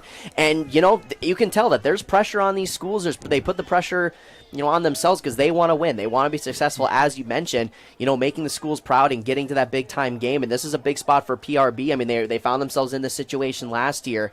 And with a lot of the other physical teams that are in this section, including Breckenridge and Mills that are playing right now, I expect in terms of halftime adjustments, it's just going to be a lot of, hey, like, we are just going to continue doing what we do. I think both sides of the ball have been able to make plays, moving the ball down the field. I think just in terms on the PRB side of things, it's just going to be a lot of trying to get those staying ahead of the chains. They didn't do that enough in the first quarter, and that's what really kind of affected them, in that slow start. But I think that's going to be a big thing, is staying ahead of the chains, establishing the outside run, and getting Tulinchik a little more involved, because we've been seeing him making some plays, missing some throws, but we know that that's kind of one of those things where, he's so capable of bouncing back. Well, and I think the other two thing on the OTC side is that they are doing a beautiful job of clock management. You don't see in high school sports all that often where clock management is so well used. Pine River only had one opportunity. They only had one drive late into the second quarter because it was dominated by the run of OTC and what they are doing to produce high efficient runs, but also keeping that time in their own hands. And I know we're not on the true, cool ESPN kind of stuff where you can actually see how much time they've had it, but I would say they had it for about 90% of that second quarter, which has produced this such a low score because the Pine River Bacchus Tigers are not getting any opportunities right now to sustain long drives because they're getting kind of pushed down by the clock as well. And that's just the one thing that they wanted to do is, milking clock, like you said, is going to be such a factor, because then in situations where you don't exactly convert, but then there's only 2 minutes, because, by the time PRB got their first possession of the second quarter, there was only 2 minutes left. And when you're down and deep in your own territory, it's one of those things where it's like, okay, well, we got to kind of get the ball upfield quick, and then, it can lead to mistakes, like we saw in the Tulinchik interception, a throw that he should not have made, but that was all due to the fact that, OTC gave Pine River little to nothing left to work with, and you would expect them, as they're up, it might be a kind of a boring style of football, but they're going to play kind of maybe that conservative style the rest of the way, where they're just going to run, kind of wear and tear you down, and just watch that clock tick away, because, it doesn't really matter how you win, it just matters that you get the win. So one of the things that we really love to do is making sure that you have all the stats. So we will take a timeout and we will come back, give you some stats and a little bit more of what we think the keys are the game to for the both teams at the in the second half. We'll be right back on your live event. Save on your groceries and gas each week just by shopping at Pequot Lakes Super Value on Patriot Avenue in Pequot Lakes. Shop your locally owned Pequot Lakes Super Value for quality, service, and freshness. Enjoy delicious daily deli specials around the stone hearth fireplace, convenient on-site pharmacy, and the freshest meats and produce. Save on gas too. Earn 10 cents of savings on gas for every $100 spent on groceries. Pequot Lakes Super Value, Patriot Avenue in Pequot Lakes. Good luck, area teams. Great people, economic viability, a wonderful place to live. Pine River, Bacchus, and PRB Schools. PRB Schools is a small school district with large district opportunities, providing activities and classes that involve students, making sure every student has everything to be successful. PRB Schools also offers a variety of community ed programs, a great way to learn new skills hands-on with others within the community, making connections with families, being involved with the community, becoming a community family. PRBschools.org. The PRB Boosters are happy to sponsor coverage of the Tigers. Like them on Facebook for events and fundraisers. The PRB Boosters could use your help. Be part of great events and fundraisers, all built to give back and present more opportunities for the students of Pine River Bacchus Schools. For information or to get started, email prboosterclub1.com. Meetings are the first Monday of every month at 6 p.m. at the school. Good luck, Tigers, from the PRB Boosters. And welcome back. This is a big game and a fun game. Just a little bit of a score update right now. Breckenridge is leading New York Mills 14-0 late into the second quarter, so we might see some big shakeups here in Section 6. And it would be interesting to me to be watching that game as well. I wish we could do both at the same time, but we can't. But let's give you some stats. Let's start with OTC. OTC right now is sitting with 6 first downs. They're sitting with 2 first down conversions. or third down conversions, my fault. And they have 2 penalties right now that are culminating to 20 yards. Bladow, number 22, has 28 yards with 7 carries. Number 23, Hammer, has 37 yards and 9 carries with 1 fumble as well, right at the end zone. McCallson has 4 carries for 23 yards. He also has one passing play for 49 yards to DeLugie, and he also has an interception as well off that one from Irvin Tulinchek right at the end of the second quarter, and then DeLugie with 52 yards with 2 catches and 2 receiving yards. Holy cow! I'm just hoofta. Hey, no, we're in the moment of this game. This is a big time game here. It's a matchup that we expected to be good, and it's been living up to the hype. We're just ready to get the second half started. I don't know about you, but 100%. But yeah, and that's going to be just the big thing. The one thing I will say, though, for the PRB Tigers, is that in that second quarter, I thought the offensive line played so much better football. Pass protection has been really good, and that's the one thing that I think is going to be a factor for him in the second half, is being able to throw the ball, push the ball downfield a little bit. And that's going to be just the key thing for them is, with Tulinchik, as we're, running down PRB stats here, as he's expect your big-time players, your senior quarterback, to make plays. And what we're seeing right now is Ethan Lodge not seeing as much of the field. Maybe that will be changed now with Brady Rule kind of saying he needed a sub. We might see what happens there. But Lodge with 7 rushing yards. Number 25, Brady Rule with 20 yards. Chance Abraham with only 8. Tulinchek will have 11. He would be throwing 11 times with an interception for 87 yards. Baron Milham with 3 receiving catches for 18 yards. 81 Ryan Struess with 5 yards, and then Brady Rule with some big plays for 41 and only 2 receptions. So Pine River Bacchus Tigers, they see these big plays and they're seeing the opportunity. It's just not coming to fruition quite yet.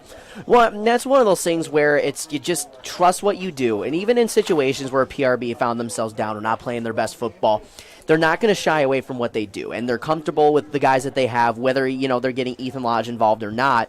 I don't think it's a bad idea to kind of give him the ball a little bit, just try and get him a little more involved, just because it adds just another element and another player to look out for, because we know once he kind of finds that hole or makes that one big play, it can change the outcome of the whole game. And yeah, maybe things haven't been working out exactly how they wanted to get scripted up, but we saw in that second quarter that they were able to find a rhythm. A couple of big plays by them is they're gonna, they need to continue to make those, and just I think it's gonna be kind of the thing is who can make those big X factor plays. And I know that moving the ball down the field is you'll take it how you can get it.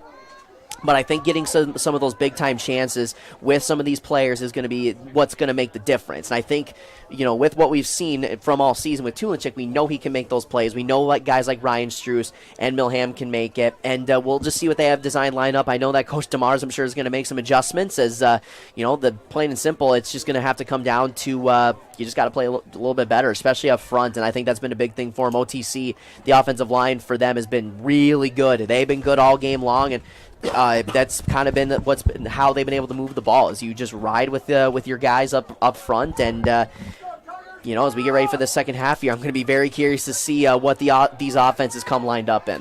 Well, and one of the things I know, as personally a recent Pine River Bacchus grad, or at least you could say recent, and knowing a lot of these guys on the field, they just can't get down on themselves quite yet. You still have a whole second half of football. You're only down by 2. You can't see the first half as a failure just because you're not leading.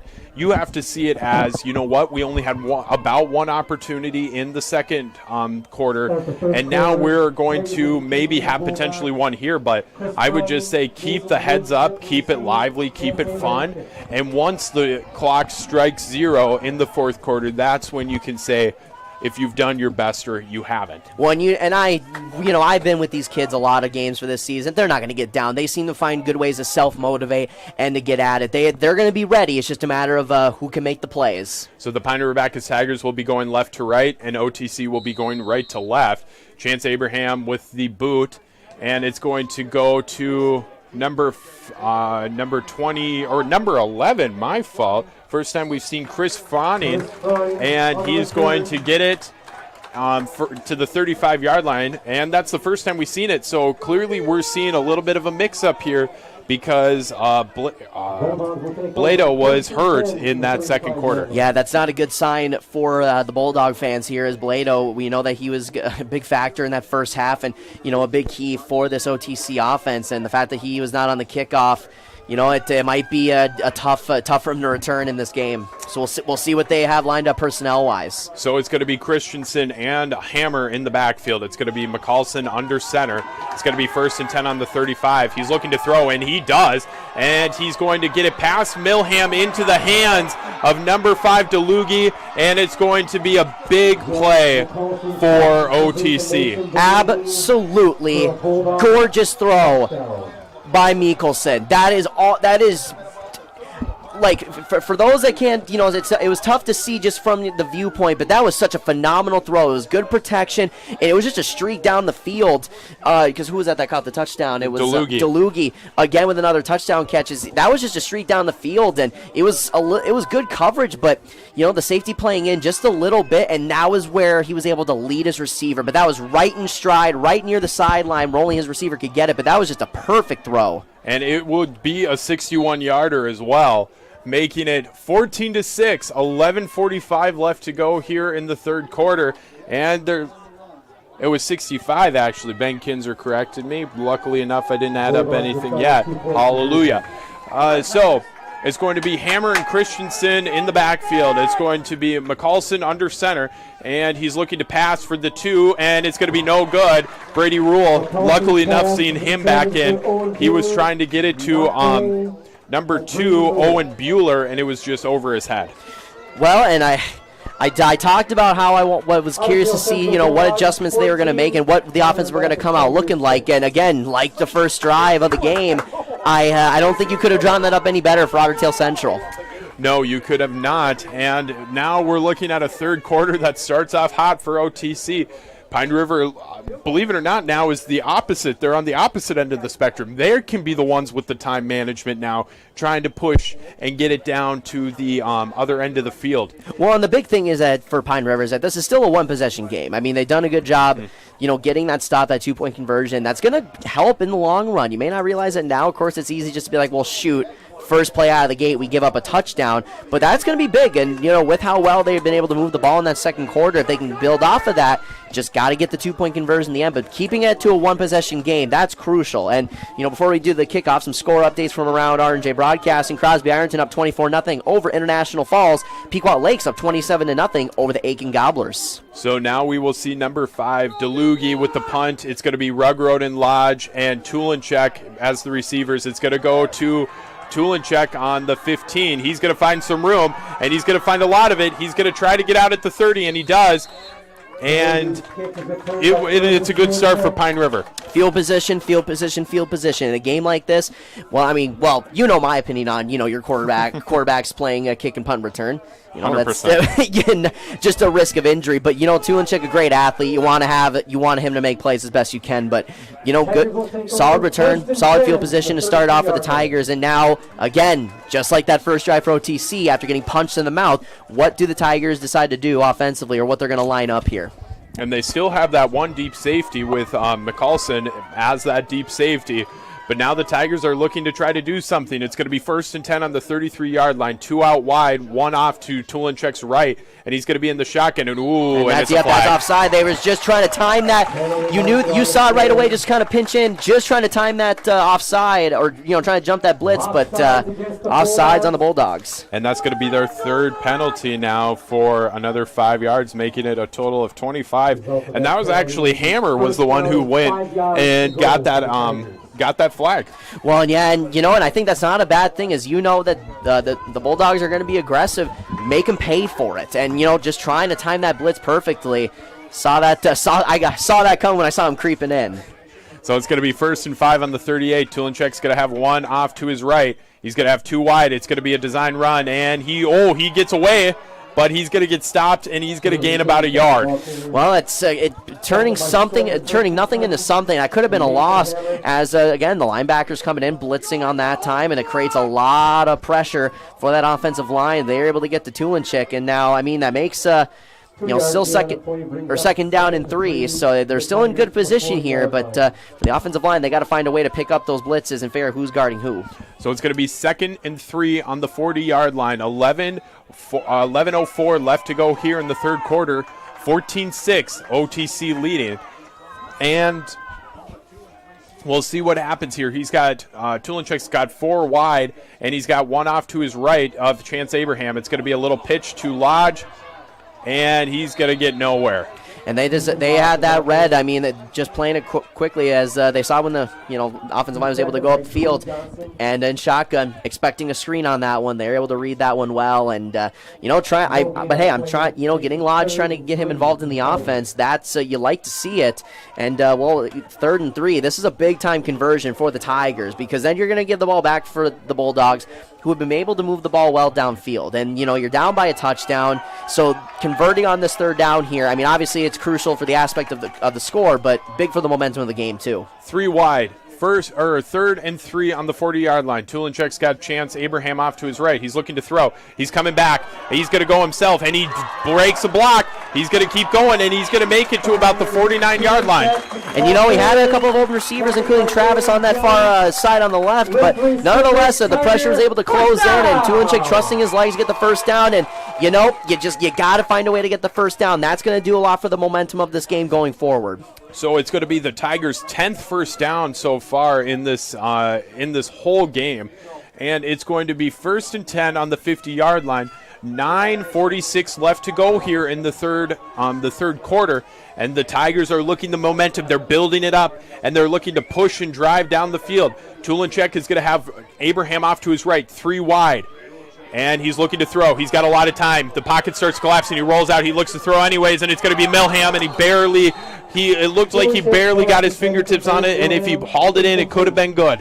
And, that was just a little overshot by Tulinchek. And, but the one thing that at least with the Bulldogs defensive line, they're at least getting one player able to, win their one-on-one battles on the defensive line and creating pressure. And that's been the big thing, is Tulinchek's been under, a lot of duress in the backfield, doing a good job at, absorbing the pressure, stepping up, and, it was going to be whether he made the play or he didn't, and there was not a dangerous throw and just overshot him. So it's going to be 2nd and 10 on the 50-yard line. The Pine River Bacchus Tigers now will change it up a little bit, 2 wide, 2 in the backfield of Lodge and Abraham. Tulinchek under center. It's going to be pitched to Abraham. He's going to go outside. There's going to be a flag thrown, but he'll get the 10 yards and another 5. I think it might be on the Tigers, though. It might be a block in the back or a hold, unfortunately, we saw that in the backfield when they were trying to run the other way, as someone might have got pushed in the back, and it is going to be a push in the back.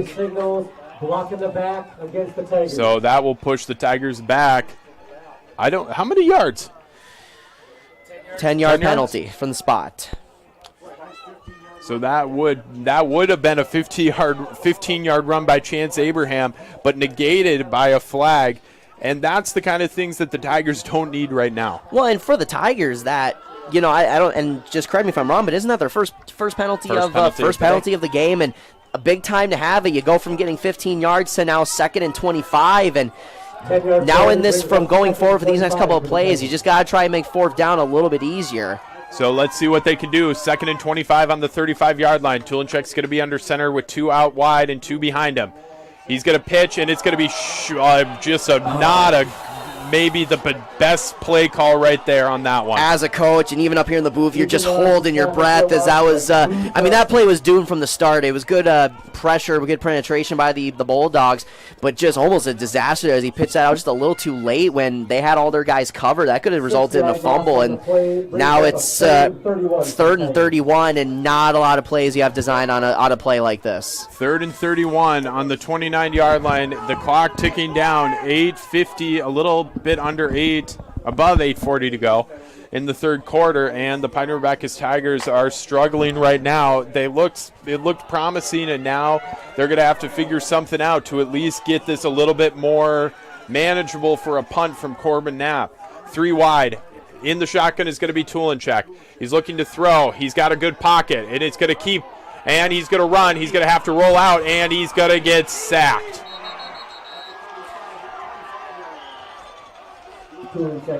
So now it's not looking that Pine River Bacchus Tigers Tom Demars not looking all that happy right now with that one. Well, and you can't be as a coach. I mean, it went from being, good momentum and to where it's just disastrous. And, that penalty was the big, kind of thing for him. But then just 2 plays, and Tulichik had plenty of time, but you got to give credit. That is what you call a coverage sack downfield, is they were expected to play deep and just knowing, hey, don't give up the first down. And that's what created the late pressure by the Bulldogs. So now number 5, it's going to be a great field position. It's a live ball. I touched one of the players. And it was going to be Dougal, or DeLugie was going to go for it, but he looked like a little bit of hesitation happened. And so now the Pine River Bacchus Tigers will have to be on defense and do a great job of it. They did earlier in the day. And now it's going to be 1st and 10 for OTC on the 40-yard line. And now for OTC, I think it kind of got the Tigers right where you want you. You've been able to move the ball well. You got a big-time stop there after, allowing a few plays, but they did not break. And, it's still a lot of time left, but you got to feel like that if OTC can get a score here, it's going to be tough for this PRB team to come back. So the Pine River Bacchus Tigers with McCallison under center with Christensen and Hammer in the backfield. He's looking to throw, and he's open downfield again. Oh. And that's going to be number 9. First time we see Drew Johnson, and he's going to get 10 yards. Thought he was going to throw DeLugie. He was wide open down the field again, but, you'll take it. And for OTC, if they're just kind of playing the safe game of just moving, watching the clock run down, and nonetheless, big-time first down play. But just, they caught a break as DeLugie was wide open down the field. And so now they're going to be OTC with 7 minutes, a little over 7 minutes to go. 1st and 10 on the 44-yard line. And they're looking on trying to knock on the door of getting up another score. And it's going to be McCallison under center with DeLugie with a little bit of motion, but it's going to be Hammer with that one, and he's going to push for about 5.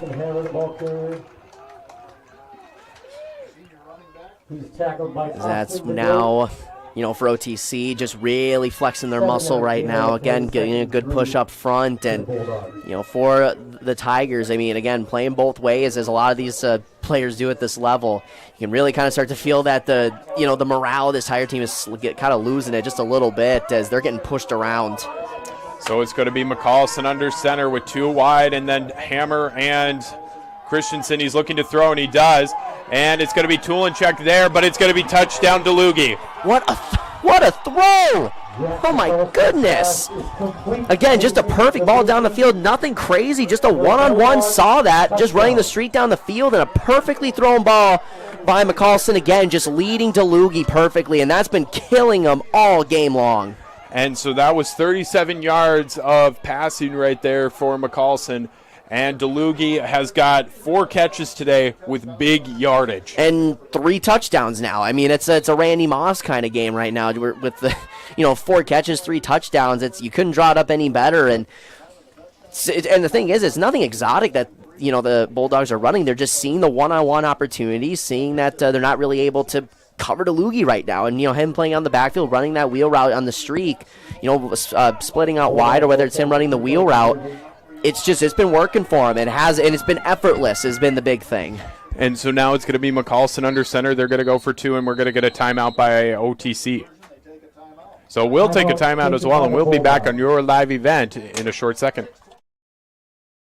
Schrupp Excavating LLC is ready to serve you with any excavation project. Schrupp Excavating provides residential and commercial new construction site prep, demolition, road and driveway construction, basements, septic system design and installation, stump or brush removal, and delivery of sand, gravel, rock, dirt, and more. 37 years and still digging it right. Schrupp Excavating will have your project done right and on time, serving Pine River, Bacchus, Pequot Lakes, and all the surrounding communities. Schrupp Excavating LLC, online at schruppexcavating.com. Restock on food, fuel, and baits at locally owned Station 371 on Highway 371 in Pine River. Station 371 has bait and tackle, quality Cenex gasoline, off-road diesel, and is the only stop with #1 diesel. Make sure to stop by to wash off the sand and salt with their indoor car wash, open when the temp is at least 26 degrees. They'll hook you up with your fishing and hunting licenses too. Station 371 on Highway 371 in Pine River. Thank you for supporting local business. And welcome back. The Pine River Bacchus Tigers are in a sticky situation here with OTC up 20-6 and 6:23 left to go. OTC is looking to knock on the door of a 2-point conversion here after a beautiful 37-yard touchdown pass from McCallson. And he's going to throw to then number 2, Owen Bueller, but it's going to be incomplete. And now the Tigers are in a position where they need to score and get a stop. Well, there's no other option with how things have been going and how DeLugie has just been torching Tulinchek. There's really no other way I can describe it. And again, you like your chances with the one-on-one with Tulinchek, a very good player in the secondary, but just these last few throws by McCallson have just been absolutely perfect throws. Like, you can't design it any better. Just right with his receiver in stride, leading his receiver is the big thing, and leading him open, and that's just been the big thing. And it's one of those things where it's like you can just trust them to just make that one big play. You don't need to, sling the ball down the field. It's just a simple play call, but it's been working for him gangbusters today with three times pretty much that same play for a touchdown. And we're starting to see a different Irvin Tulinchek as well throughout this game. I feel like we're seeing him getting some more pressure, and it's kind of collapsing him a little bit. Not so much in the pocket, but just collapsing him as a quarterback. Well, and the Tigers have been just manhandled in the front so far in this one. Not to sound mean or anything, but they've just been manhandled in the front so far. The OTC offensive line's getting to it. Pine River Bacchus not applying any pressure at all on the defensive front. It's been a rough game up front where, it can be the difference, and OTC's been dominating that difference so far. So DeLugie will be the punter or the kickoff man, and it's going to go to Ethan Lodge. The Tigers are going to hope for a big run here. Ethan Lodge, quick and fast, and it's showing right now. And he's going to push, and he's going to get to about the 37-yard line. And that's what you need. Again, just play the field position because there's no other option. You have to score on this drive just to get back into this football game. Again, it's manageable. We've seen the Tigers, and even against Wadena Deer Creek, they fell down early by multiple scores, but were able to come back, just trusting their defense to make plays. And if you're Coach Demars and on that coaching staff, you got to think you're just trying to make adjustments on the fly defensively. But in the offense, it's one of those things where you're getting good protection, passing the ball. It's just getting beat by one man is just making the difference, and we'll see what they do here, but I expect they got to move the ball quick downfield. So it's going to be 6:16 left to go here in the third quarter, 20-6. Pine River Bacchus Tigers 1st and 10 on the 37-yard line. Lodge is going to be the one to receive it with his motion, and he's going to push forward, and he's going to try to keep going, and he's going to make it about 5 yards. And there's Ethan Lodge. I mean, see if you can get him more involved at this point. You got to find any player who's willing to step up here, and it looks like a gain of 2 on the run, but for Lodge, it's good to see that they're going to get him more involved. It's another player that the Bulldogs are going to have to watch out for, and it's one thing to see it on film, but that speed of Ethan Lodge is a difference maker, and I'd be curious to see if they start to give him the ball more.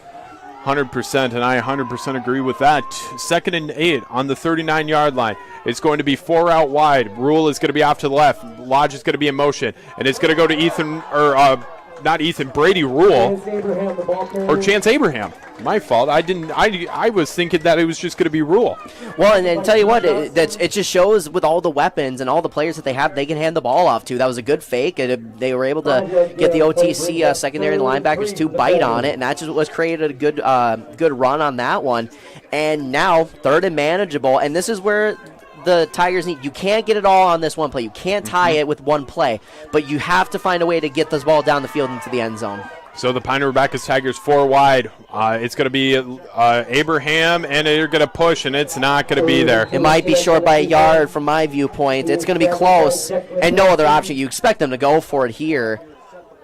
And it's really close. It's going to be first down. Wowzers. Needed 2 and got about 2 in the nose of a football. But again, you'll take it how you can get it. This is a drive where, you're not playing pretty football the rest of the way. No. You're going to play aggressive. You're going to play ugly and find ways to just get keep the chains moving, move it down the field, and get into that end zone. So it's going to be 5:15 left to go. It's going to be 20-6. OTC leading. 1st and 10, and the 47 for the Pine River Bacchus Tigers. 4 wide. Tulinchek off to his left is going to be Chance Abraham. He gets the snap in the shotgun. He's looking, and he's going to throw to Ethan Rugroden, and it's blocked up, and it was jarred out by number 2. Owen Bueller. And that was a big-time play as he was able to kind of get him. He had a little bit of separation on that one. Maybe slightly underthrown by Tulinchik, but I think that's just a good play that time by Owen Bueller. So, 2nd and 10 on the 47-yard line, and the Pine River Bacchus Tigers are going to have to make some big plays right now in order to get them into this game. It's a 2-possession game, and it's still, I would say, anybody's game, but it's looking like OTC is the fiery dog right now. It's going to be four out wide. Abraham, and he's going to go to Lodge. And he's going to get up. He's going to push. He's going to get the first down and pushed out of bounds. And that was all set up by Milham, creating that block on the corner, who was rushing up to make that play. But Milham doing a good job setting that pick and creating the play. And that was that's what you need to see from your players now, is all the players stepping up to make plays, even when it's something that unconditional. But Milham creating that play on the good block there. One of the things though that we give out awards. And one of the things I think, honestly, Ethan Lodge, he brings energy to this team. You see this vitality that we haven't seen so far, and he's bringing this team back a little bit from the dead almost. And it's going to be 1st and 10 on the 41-yard line, 4 out wide, 1 off to Tulinchek's right. And he's going to throw to Struess, and it's going to be a no flag. And hate to be that guy, but that's not a flag. That's just a quick bang play and react. Now I understand he didn't turn to look at the ball, but it's just one of those things where it's a bang play, as he was just straight up in the passing lane, and I think that's just a good defensive play. So it's going to be Lane Dilly on that one, and it's going to make it 2nd and 10 on the 41-yard line. The Pine River Bacchus Tigers trying to get something going with 4:46 left to go here in the third quarter. 2-possession game. Only 2 out wide this time with Tulinchek under center. He's going to give it to Lodge. He's going to try to get upside. He makes a quick cut. He's going to get pushed, and he's going to get about 2 yards. And you know what? That's the option just hasn't been working for PRB tonight, but that was a good late reaction by Tulinchek, and Ethan Lodge doing a good job of just getting something out of it. And, it may not seem like much. It's only a 2-yard gain, but it's just trying to make 3rd or 4th down a little bit easier. And now, this is 4-down territory in this situation. And get some good amount of yardage on this one. See what you can get drawn up on 4th down. So it's going to be 3rd and 8 on the 39-yard line. 4:11 to go, and the clock is winding down. The Pine River Bacchus Tigers seeing what they can do here. And it's looking like it's going to be 4 wide. 1 off to Tulinchek's left. We've seen this a lot recently, actually 5 with Struess if you count him. And it's going to be Tulinchek rolling out, and he's going to be able to throw, and it's going to be intercepted. And that's going to be number 9, Drew Johnson with the interception, and this is going to be a tough one for the Tigers to swallow. That just feels like the momentum is just right back. I mean, it's been with OTC all game. That was all created by Dilly, was able to just come in on the Lane Dilly just creating that pressure as he was able to come in and make that pressure. Didn't quite wrap him up for the sack, but it messed up the timing. I don't know if Tulinchek was just trying to throw that away, or just at this point he's just trying to make a play, but it just ends up not working out, and now it's another interception. But that was a nice interception, though, by Johnson. 1st and 10 on the 36-yard line for OTC. McCallson under center. It's going to go to Hammer, and he's not going to get many yards, a yard or two. And Sushi Rugroad and getting a little handsy over there with some extracurriculars. Well, now it's just the frustration's really starting to set in for these Tigers, and you can tell. And, when you know that your season, is on the line, you start to see that intensity a little bit, and you like to see it. I mean, obviously, Minnesota State High School League, we encourage fair play, but as a football fan, it's like you understand it. You understand that you need someone to create a spark, whether it's just, and obviously you don't want to see anything extracurricular, of course, but someone just has to be a spark for this Tigers team. Someone has to step up and make a play to get them back in this football game. 2nd and 7 on the 39-yard line. A little over 3 minutes to play here in the third quarter. The Pine River Bacchus Tigers might be starting to put some pressure on, is what I'm seeing. McCallson to Hammer, and Hammer's going to be able to get it, and he's going to get a first down, and Ethan Lodge with a good, sizable hit on him. And it's just tough. They had him wrapped up, but Hammer doing a good job of just breaking away, slipping through, and, good job by the OTC offensive line for not giving up on the play, as he was wrapped up early, but they were able to still get off field, and that created that extra bit of room, including an extra little, run through by a Hammer on that one, laying down the Hammer, as was able to run for a first down. Well, in the Pine River Bacchus Tigers, if they can get 3 stops on this play, OTC's not going to go for a 4th. They don't want to risk it. So if at least Pine River can get 3 stops, that will give them an opportunity. Well, and the big thing is getting them to that point because OTC is having their way offensively today. 1st and 10 on the 49-yard line. McCallson under center. It's going to go to Hammer. Hammer is going to get kind of stopped, and he's going to keep pushing, and he's going to keep pulling, and he'll get 5 yards. And now it's just one of those things where you just have to wrap up, and that should have been only a gain of 1, maybe even a loss, to now that's a gain of 6. Or a gain of 7, excuse me. And that's just one of those things where it's like you get away from the fundamentals. And I've been in that situation where, you're losing, pressure's on. You get away from the fundamentals because you just try and, create a turnover, create a play as they were trying to rip out that ball. But if you just wrap up the tackle, you have them at the line of scrimmage, and then, you're keeping them behind the chains. And, 2nd down and 3, it's been Hammers with the extra effort in this one. So it's going to be 2nd and 4 on the 45-yard line. Minute 46 left to go here in the 3rd quarter. The Tigers need some big stops here.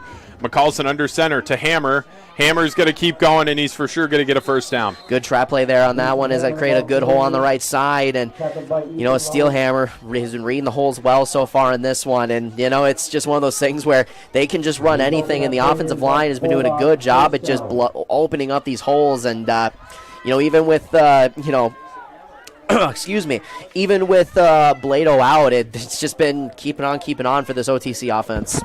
So it's going to be 1st and 10, 39 on the 39, and the time is ticking down. Time management has been huge for OTC, and they're doing a beautiful job of it. McCallson's going to be under center, and he's going to get the snap. He's going to go to Hammer again, which is should be well known by now, and he's going to get 4 yards. Well, and you can't go away from that one. That's another good run on that one, and Struce with a nice tackle there, gain of 4 on that one, staying ahead of the chains. And it wouldn't even be surprised if they just keep handing off to him the rest of this drive, as now we're under a minute in the 3rd quarter. So it's going to be 45 seconds left to go, and time keeps winding down. 2nd and 6 on the 35-yard line. McCallson is going to take his sweet time to do some play drawing from Coach Eric Olson. And let's see, he's going to go under center. Hammer and also Christensen in the backfield. He's going to hand it to Christensen this time, which is a departure from what has been happening, and they get a good stop on that one. Well, now, you have him at 3rd down, like you were talking about. Just get him to 3rd down, make a stop, and, and again, they may or may not decide to go for it because their defense has been playing so well, but all I know is we got a very interesting 4th quarter coming up here. 110% with a 2-score game. Right now, going into the 4th quarter, we're going to see what happens. It's going to be 3rd and 6 when we come back, and we will be right back on your live event. 371 on Highway 371 in Pine River. Thank you for supporting local business.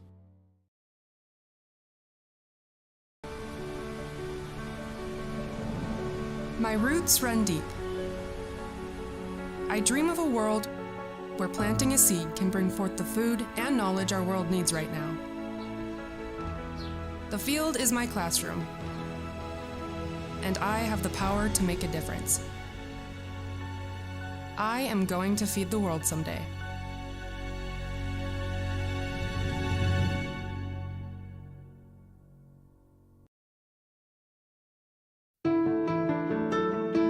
I'm dreaming of a world where thinkers and doers collide.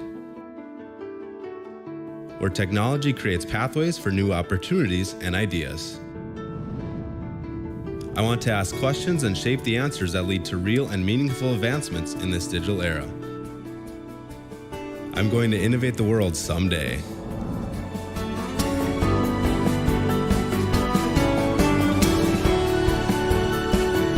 All right, let me jot that down. And welcome back. We are excited for some semifinal football. Maybe some of our Pine River Bacchus fans are not right now. It's 20-6, and it's 3rd and 3 on the 32-yard line for OTC. Pine River, if they get a stop here, I don't know. Unless it's a short one, I don't see OTC potentially going for it, but it is deeper into the field. Well, and honestly, you might just see them do it just because they've been able to, run the ball so well, and it's a 3rd and short situation here. It's just, trusting the offense is what they've been doing all game. And it's going to be Hammer, and something that, yet again, we've seen all game, and he's going to get at least the 3 yards, and it's going to keep moving the chains. Yeah, the bread and butter. That's what they're going to go to here late in the game and watch that clock tick down. And, for Hammer, been picking up the load very well for Blado in this game. And, for you're seeing a lot of long faces on that Tigers side there as, they can really just kind of start to feel that they're just getting, beat up front early. They're just kind of looking demoralized right now. Well, and the thing is that even from the film I watched, this is something that they just knew that was going to happen. And it's going to be 1st and 10 on the 27-yard line. And McCallson's going to be under center, and it's going to go to Hammer again. And he's looking like he might get a first down. It's going to be close, but yeah, good hole on that left side between the guard and the tackle. He's just able to really create that opening gap. And, even some of the players on the opposite side of the ball doing a good job at taking care of their guy, getting up front to prevent any other Tiger players to make that play. And, good run of 7 yards on that one. And it could continue to see it all game or for the rest of the way. Well, and here's the thing. He's only had one fumble, and I have him right now for 17 carries. That just clearly shows how dominant Hammer is in that backfield. And it's going to be 2nd and 3 on the 20-yard line. Tigers need a lot to happen here. And they're going to see what's happening, and OTC's going right to left, and Hammer's going to pull through, and he's going to get a first down and then some. Well, I will say, we know that the Tigers have a good red zone defense, and, this is just it's just one of those things where OTC is just flexing their muscle at this point. This is one of those things that, what we would do, and it seems that they're just kind of running the same style of play, just a run up the middle, just kind of that power play. And it's just one of those things where it's like we're going to keep running it until you can stop us. And this is just a display of trust that he has in his offense and showing that, hey, if you're not stopping us, we're going to keep doing it. And so now McCallson's going to be under center again. It's going to be 1st and 10, so they're in the red zone. And it's going to go to Hammer, and he's going to bounce outside, and that's going to be a touchdown. Oh, no, never mind. It was close. I thought he was going to cut in a little quicker. Well, and if he would have, he probably would have had that touchdown, but that's a good effort to not quit on the play. Brady Rule on the tackle that time, and a touchdown-saving tackle. But now it's you find yourself at the 2-yard line, and if I had to take a guess of what this play is going to look like, I'm expecting Steelhammer up the middle.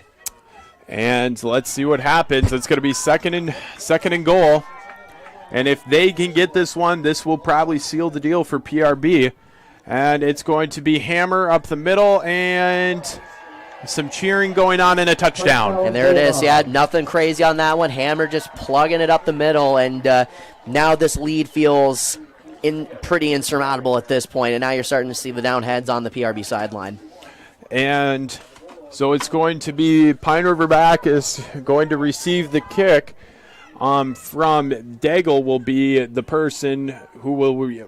Oh no, never mind. They're going to just go for a little boot here, get a 1-on from Owen Bueller. But when the kickoff does happen, you'll see Daigle with that.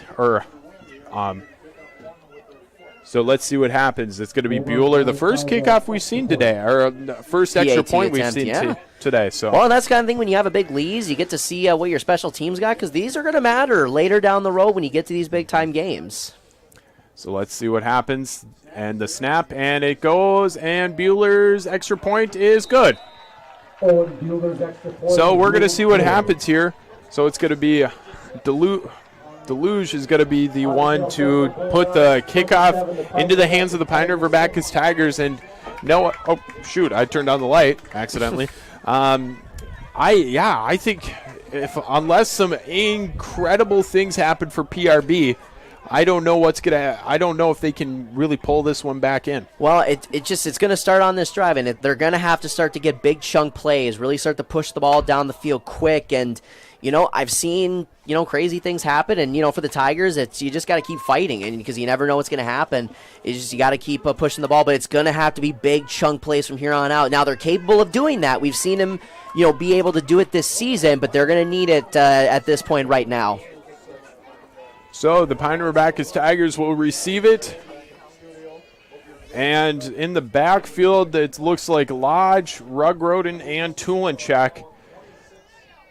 And yeah, it's a beautiful day, though. That's for sure. That's the one constant today. It's been absolutely beautiful. Yeah, no, it's been a good Saturday, and, it's a high-atmosphere game. Everyone's here ramped up, and, these fans, they're not quiet yet. And it's going to be 50 I see number 56.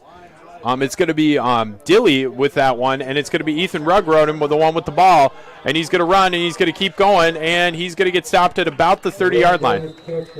Yeah, now we're going to see, I'm expecting a lot of Tulinchik on this one, a lot of 4 wideouts in the formation, trips out right, just something that they do when they need to get those big chunk plays. And like I said, if you're you got to try and find ways to get guys like Ryan Struess and Milham in one-on-one situation, especially Ryan Struess, that when he is able to, win those 50-50 balls and has kind of that burst of speed to get downfield. And, we're going to see, but the secondary for OTC has been up to the challenge today. And the thing is, Pine River has to go down if they want to do this and score quickly and then get a big stop. That would be one of the ways that I could see this happening. But if they take too much time, there's not going to be enough time for them to potentially bring this one back in. And we're starting to see 3 out wide, 1 off to Tulinchik's right, or left, my fault. No, that is the right side. Good grief.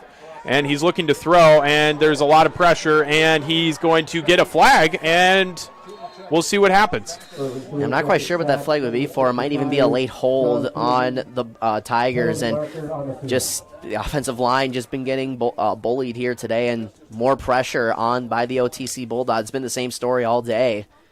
We'll see what the flag is for.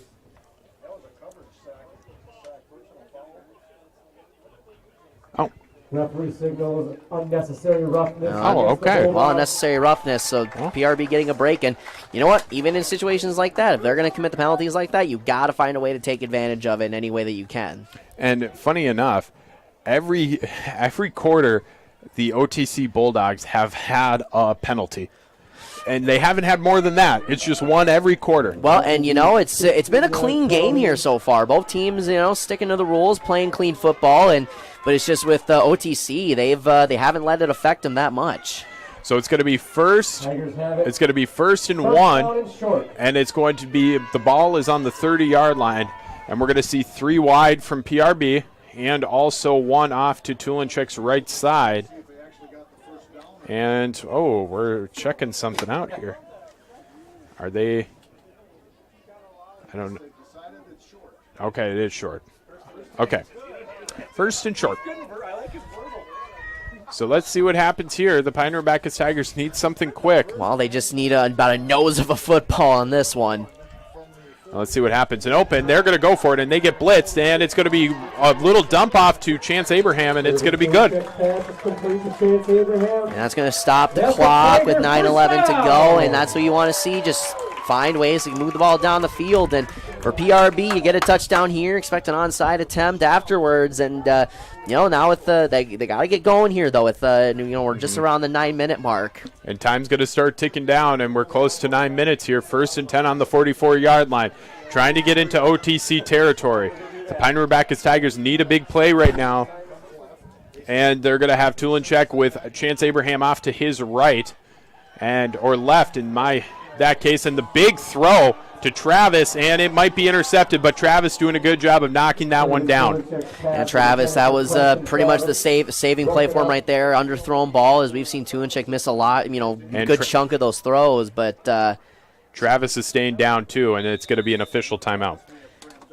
And then I'm not really sure what happened on there. Not sure if he cramped up or something on that one, but while they take tending to hit, while they take a look at him, we will take a break. And we'll be back, 27-6. Pine River Bacchus Tigers down, and we will be back on your live event. I'm dreaming of a world where everyone has the opportunity for education. Where classrooms are not only a place to learn, but to make an impact. I will help the next generation of game changers and difference makers.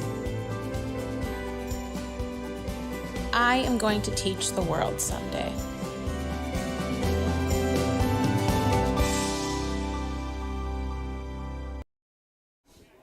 And welcome back. 8:43 left to go here.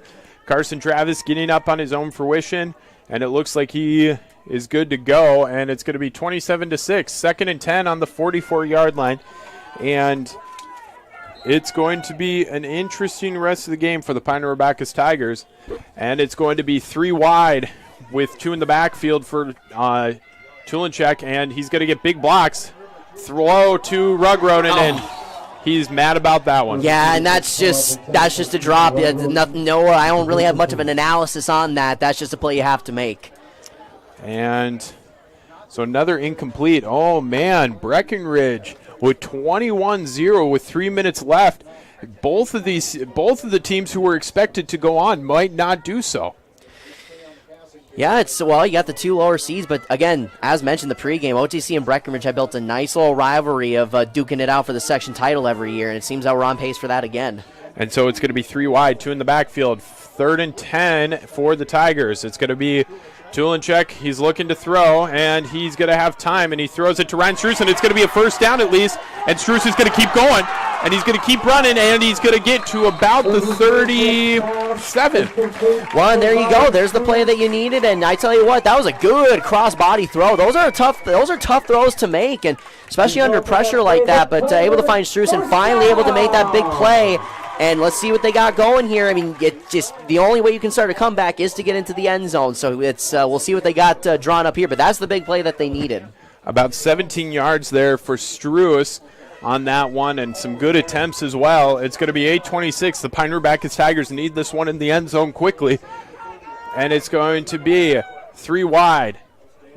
Abraham in the backfield. Tulinchek in the shotgun. He's looking to throw, and he does to Struess, and a beautiful catch.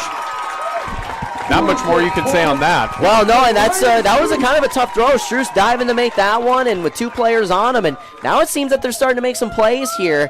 And and I don't want to say it's too little, too late right now. Still a little bit of time, but they got to start thinking about moving, getting to the line of scrimmage quick here. Yes, indeed. And that's one thing Pine River has struggled with is no huddles, getting plays, getting pace. And so now we're going to see if they can do it. 2nd and 1 on the 18, 7:53 left to go. Pine River Bacchus Tigers need all the help that they can get at this point. And it's going to be 1 in the backfield. Tulinchek in the shotgun. He's looking to throw, and he's going to throw to Travis.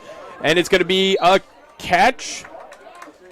They're going to say it's caught, but I don't know about that one. That one looked a little close. Well, it was close, and obviously, from our viewpoint, it's hard to say, but it was a low throw, and again, good protection by the offensive line for PRB. Now they're starting to get into a rhythm on the pass protection, and for Pine River, with 7:30 to go, you have to maybe think about calling 2 plays into the huddle and just going up quick, but. Mm-hmm. So it's gonna be about a 10-yard play there for Travis. And it's going to be 1st and 10 on the 15. Clock is winding down. The Pine River Bacchus Tigers need as much clock as they can get. And they're going to have 2 in the backfield with 3 out wide. And they're going to get some blocking here. And it's going to be to Struess. He's going to be pushed out. And he's going to keep trying and keep driving. But he's going to gain about 6 yards. And they're moving. See, now we're starting to see the passing attack getting involved in, some of these quick throws. I mean, it's going to get them yardage. But they need to, get some of these big plays. They need to get down the field quick, and it's been kind of surprising to see them not be as seem that like they don't seem to have that sense of urgency right now. It's been a little bit bizarre, but we will see. So the Tulinchek Brigade, you could say, is going to try to get into the end zone right now. 4 wide. 1 off to his left. He's looking. He's in the shotgun. He's looking to throw. 1 behind him. He didn't even notice it, but he stays on his feet. He's going to keep going. He fumbles the ball. Oh, my goodness, and that's the game. That's nothing more you can really say about that. Tulinchek just trying to keep the play alive, and again, it's been all day. That was a good protection initially, but the coverage downfield very well, and it was zone the whole way through. All players doing a good job at staying in their areas, and just didn't have a crevice. And in the effort of trying to keep the play alive, it was just plain old dropped. And with OTC, it's been a huge defensive game for them tonight. And with 6:21 to go, it feels pretty improbable now for the comeback. And so now we're going to have to see. The time management of OTC has been incredible. There's not much more you can say on that. And so the Tigers are going to need some miracle of a play right here to get them this ball back. But McCallson's going to be under center with Christensen and Hammer. And this is going to, I think this is what we're going to see the rest of the game. Yep, and I was actually just going to say that is, expect a lot of Hammer the rest of the way. And now they're saying it's a fumble potentially. Oh. Tigers players pointing the other way, but it doesn't look like Looks like they are going to mark him down. Oh, okay. Interesting. Well, that was almost something there like you were talking about, but and it's just hard to tell with a big group of bodies in there and just a bunch of players just in there making the tackle, but and I would want to say it's been about 3 minutes unless there's been some timeout. So Breckenridge might have pulled out that 21-0. Yeah, no, the way things are looking, it seems that Breckenridge is going to be playing for the section championship. And it's the way things look. And it's going to be Christensen, and he's going to push, and he's going to drive, and he's going to get about 10 yards. Oh, and keep an eye on all three. Yeah, and there's going to be penalty on the far side. But, yeah, we're starting to see some frustration between Rugroden on that one, and maybe pushed a little bit late, and he's going to come off now, and it's just the frustration is setting in for a Tigers team that is 5:30 away from having their season come to an end, and it is personal foul on the defense. Personal foul against the Tigers. The result of that play is going to be 15, isn't it? First down for Ottertail Central Bulldogs. So, OTC, 5:30 left to go. They're up 27-6. Some frustration, like you're saying, Noah, is going to be coming through here because these Pine River Bacchus Tigers are a very passionate group of student athletes, but sometimes that passion drives you to do things that you don't want to do. Well, and again, I've been in the situation before too, where in the Fargo Dome, where it was our last game, and it's just the love you have for the game and the passion you have, and for OTC, they're going to keep it on rolling, and it's going to be Christensen pushing, and he's going to get about 5. Tyler Christensen, the ball carrier, 5-yard gain on the play. And it's just been with Christensen as well, getting him more involved, trying to get a rest for Hammer, and for Hammer, who's had a fantastic game up to this point, a lot to ask out of him in this game as well as with Blado out for the game. We haven't seen him back in the game, so they'll be curious to see if he's going to be able to play next week in the section championship game. But he's been able to answer the workload and has been laying down the hammer, so to speak. And I think that's the biggest thing too, is that we didn't know if he was coming back, and clearly they don't. Maybe, and it's going to be Christensen, and he's going to push, and he's going to get a first down. And one of the things, though, is with him not being here, you're seeing Christensen come in, fill a role, and maybe even if Blado doesn't come back, Christensen should be, what I see right now, filling that role and filling it very nicely. Well, and that's just the one thing, too, in games kind of like this, or in situations like that. In the playoff times, it's all about players stepping up. It's all about players stepping up and being an X factor. And, we hear all the time in sports of just that next man up. And for OTC, they've been able to answer the challenges for that. But it creates depth. It creates another layer of offense, another player that you can go to. And, we thought we were going to see with Rule today, but it's just been a struggle for the PRB offense as a whole. And it's going to be 1st and 10 on the 32, and it's going to be to Hammer, and he's going to get stopped, and he's only going to get a couple yards. But he's had a crazy day. The thing about him is that he doesn't have a lot of long yardage plays, but he has short yardage plays that have culminated into about now this is really unofficial and not very good, but he's had about 22 carries.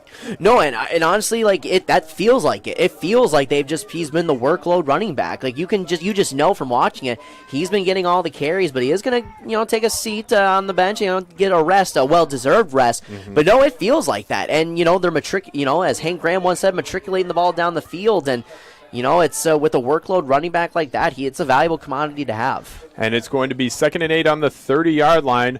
And it's going to be 2:52 left to go, and that's going to be number 11, Chris Froning. We haven't seen him much, but he'll get a few yards on that carry. Well, now in this situation, too, where it's like you want to see, throw some players in there. Like you don't want to, sit there and, throw the JV guys in there at this point. Because, it's not – it's a 21-point game, but you still want to finish the game off strong. But this is where you start to see some of your rotational pieces come in, trying to get them a little bit of momentum. And, at 2:25 to go, it's, that's the big thing is staying healthy the rest of the way, too, is you don't want to get too lazy as you got a big-time game coming up next Friday.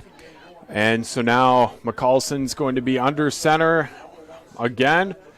And it's going to be to number 25, Christensen. He's going to push, and He's going to get stopped a little bit short of the first down with 2 minutes left to go. And not to interrupt, but we do have a final in New York Mills. Breckenridge winning 21-0 over Mills. And that's the most interesting thing. Randy and I talked about this many years ago now, but you never know what team is going to come in and be the team. That's one of the things, is that you don't know what team is stepping out onto the field. For Pine River, it was not their day, and for OTC, it was. We're starting to see that really rankings in single A football not matter so much, as teams can come in and win any particular day. Well, and we know with the physicality here is we got a whistle and a timeout, so we'll just stay right here with 1:19 to go. But when we talked about that in the pregame show, is that a lot of teams in this section that were left with New York Mills, who went to the state tournament a year ago, Breckenridge and OTC, a big rivalry that they built up strictly from playoffs alone. So you know that they're going to be physical and not shy away. And then for the Tigers team, it's been a fantastic season for them, and they should be proud of what they've been able to do this season. Again, ending in the way that they would not want to, another home playoff loss, in the semifinals. But this is a Tigers team that has a lot of pride, but just talking about the lower seeds is like, it doesn't even like you said, the records may not matter all the way, because these are all teams that can beat each other on any given night. And we thought this game was going to be a little bit closer, and on that note, I'll actually give some quick score updates, as there's been no close games here on R&J Broadcasting. Crosby Ironton up 36-0 after 3 quarters of play. Pequot Lakes dominating Aiken 41-0. And so now we're starting to see one of the biggest things is this senior leadership, these groups that have seen the thick and thin of Pine River Bacchus football, starting to know that this is kind of closing down a little bit for them. McCulson's going to be under center, and a big tackle right there. And a good job on Ben Oseen was the one who was trying to get the carry on that, but he'll get no yardage. Ben Olsen, ball carry. And that was on 4th down, so the Tigers are going to get the ball back with 1:15 to go. So it's just got to play for pride here at this point, and just trying to end the season on a high note here. And for this really deep team, and for the seniors, it's it's one of those tough things. It's reminiscent on what it was like playing my last game, and for a senior squad, and that has a lot of talent and a lot of depth, but a lot of good players coming up in the rankings over the next few years. So this is a PRB team that I don't expect to go away for a while. So it's going to be 1st and 15, 1st and 10, or 1:15 left to go. Tulinchek's going to throw to Rule, and he's going to miss. Yeah, that time was just trying to look up field before he made the catch, and that's now a couple of just drop passes. Good throw by Tulinchek on that one, but Brady Rule just trying to look up field before actually making the catch. So, and one of the things that I don't know if a lot of our viewers know, that this group actually, now, the Pine River Bacchus crew has seen its downtimes. They actually had to do a JV year a couple years ago. So for them to get back and to be consistent players every year is such a testament to what Tom Demars and his crew's doing. A long ball to Baron Milham, but it's just a little too far. Looks like Struess was the intended receiver on that one. But no, and that's another thing too, is that this is a Tigers team that didn't even have a program, or didn't even have a season a couple years ago.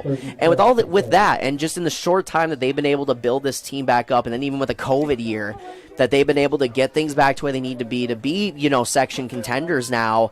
It's again the season not ending the way they would want to, but this is something special. It's building up in PRB, and a team to keep an eye on for the next few years.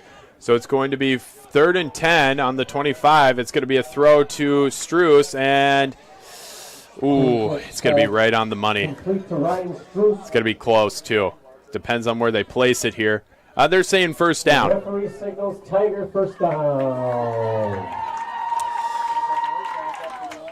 Now with under minutes to go here, now they're going quick. And a sack. And story of the game is it's another big time game on that one, and good pressure by Ellert on that one. But he's just one of those things where they've just been getting beaten up in the front there, and very quiet PRB crowd now. And so now Tulinchek to throw again. It's going to go to Struess, and he's going to get a couple yards. Tulinchek completes to Struess. And we got an injury here, which is the last thing you want to see with 20 seconds left. And it was on, and it's Owen Bueller, but he gets up on his own fruition, but he has to go out anyways. But one of the things I was kind of thinking about was that the Pine River Bacchus Tigers did have a really good season, but now we're going to see a beautiful game with Breckenridge and OTC at the Fargo Dome as well. So that's going to be a really good game, and that is going to be a true testament to what 6A football can be. Ooh, nice throw there. Baron Milham going for some yardage, and he's going to go for about 20 yards. Well, it looks like that is got a whistle and timeout by Pine River. We're just going to stay right here, but 100%. Well, I know you're talking about Breckenridge and OTC. It's again, it seems that for years now it's been them, Breckenridge and OTC, duking it out for the Section 5A title, and we expect another really good football game. Whenever those two teams meet up, it is always a fantastic game, always down to the wire.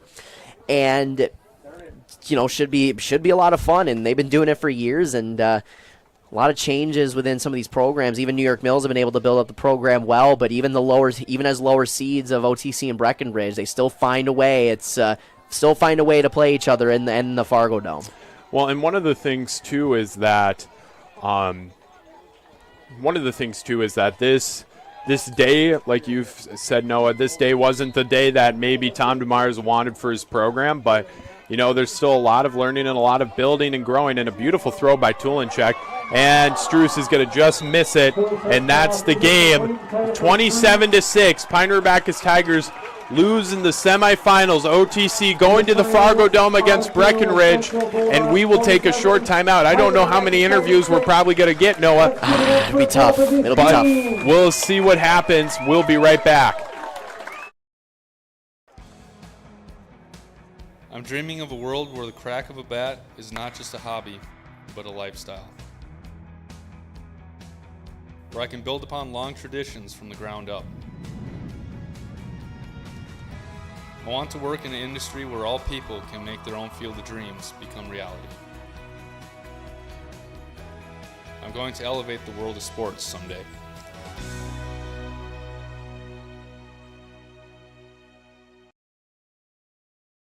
Do something fun and make new friends. Join a bowling league at Community Bowl and Pizzeria in Pine River. Community Bowl and Pizzeria has openings for all leagues: men's, women's, mixed, youth, seniors, and also Special Olympics. Enjoy some friendly competition and have a great time. Food specials offered on all league nights. Don't forget Moonlight Bowling every Saturday evening. For information on leagues or to sign up, call or stop into Community Bowl and Pizzeria in downtown Pine River. 218-587-3100.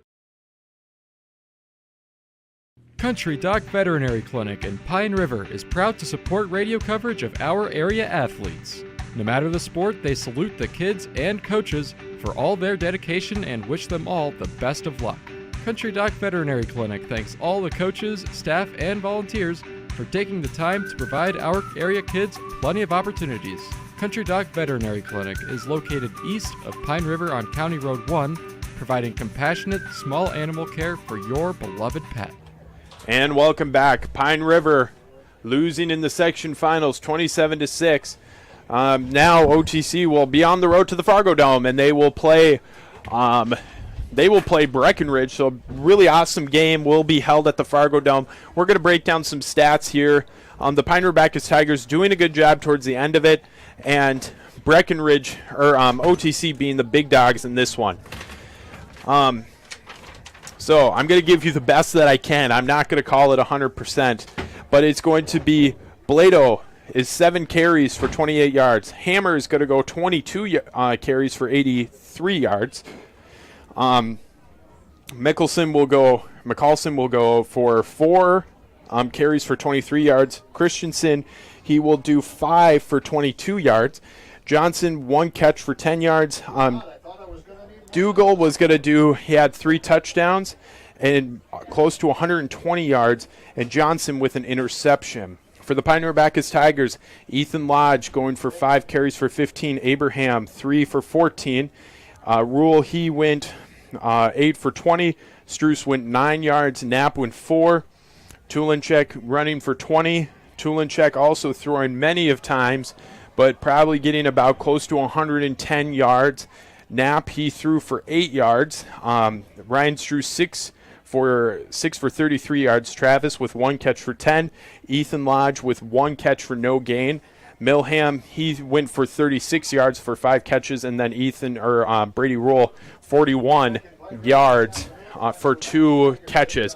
We're trying to get some people up here from OTC, of course, because they are the winners of the game, and we're going to try to get some interviews there. We probably won't talk to any Pine River Bacchus players. We want them to have the opportunity to take all of this, take it in, and really talk with teammates and coaches, especially that senior leadership. So we'll take another quick timeout, and we'll be right back on your live event. Hannikin Insurance Agency is proud to support today's coverage. Hannikin Insurance has been serving families and businesses in central Minnesota for over 30 years. By working with an independent agency like Hannikin Insurance, the process of finding insurance that is appropriate for your goals and budget is simplified. Contact Hannikin Insurance Agency in Pine River, Little Falls, Pierce, or Brainerd online at HannikinInsurance.com. Let Hannikin Insurance give you the peace of mind that comes from knowing your financial situation is secure. Save on your groceries and gas each week just by shopping at Pequot Lakes Super Value on Patriot Avenue in Pequot Lakes. Shop your locally owned Pequot Lakes Super Value for quality, service, and freshness. Enjoy delicious daily deli specials around the stone hearth fireplace, convenient on-site pharmacy, and the freshest meats and produce. Save on gas too. Earn 10 cents of savings on gas for every $100 spent on groceries. Pequot Lakes Super Value, Patriot Avenue in Pequot Lakes. Good luck, area teams. And we're still trying to get some people to come and talk to us, but welcome back to your live event. I'm Caleb Travis. Pine River Bacchus Tigers losing in the semifinals 27-6. And if you can see right now, the Pine River Bacchus Tigers team just standing in the middle, bringing it all in for those senior leaders who have been such a crucial part to Pine River and what the Pine River Bacchus program stands for. But also on the other end, there's a lot of cheering and a lot of excitement. OTC is going to the Fargo Dome to play Breckenridge, a big rivalry here in Section 6A, and it's going to be a lot of fun to watch them play as well. The Pine River Bacchus Tigers will end their season being not the way that they thought it would go, but also at the same time, Pine River has a lot to be thankful for and a lot to be happy about.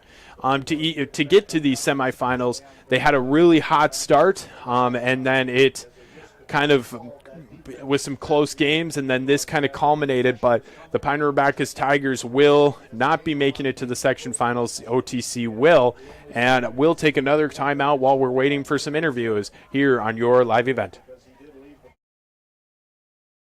Great people, economic viability, a wonderful place to live. Pine River, Bacchus, and PRB Schools.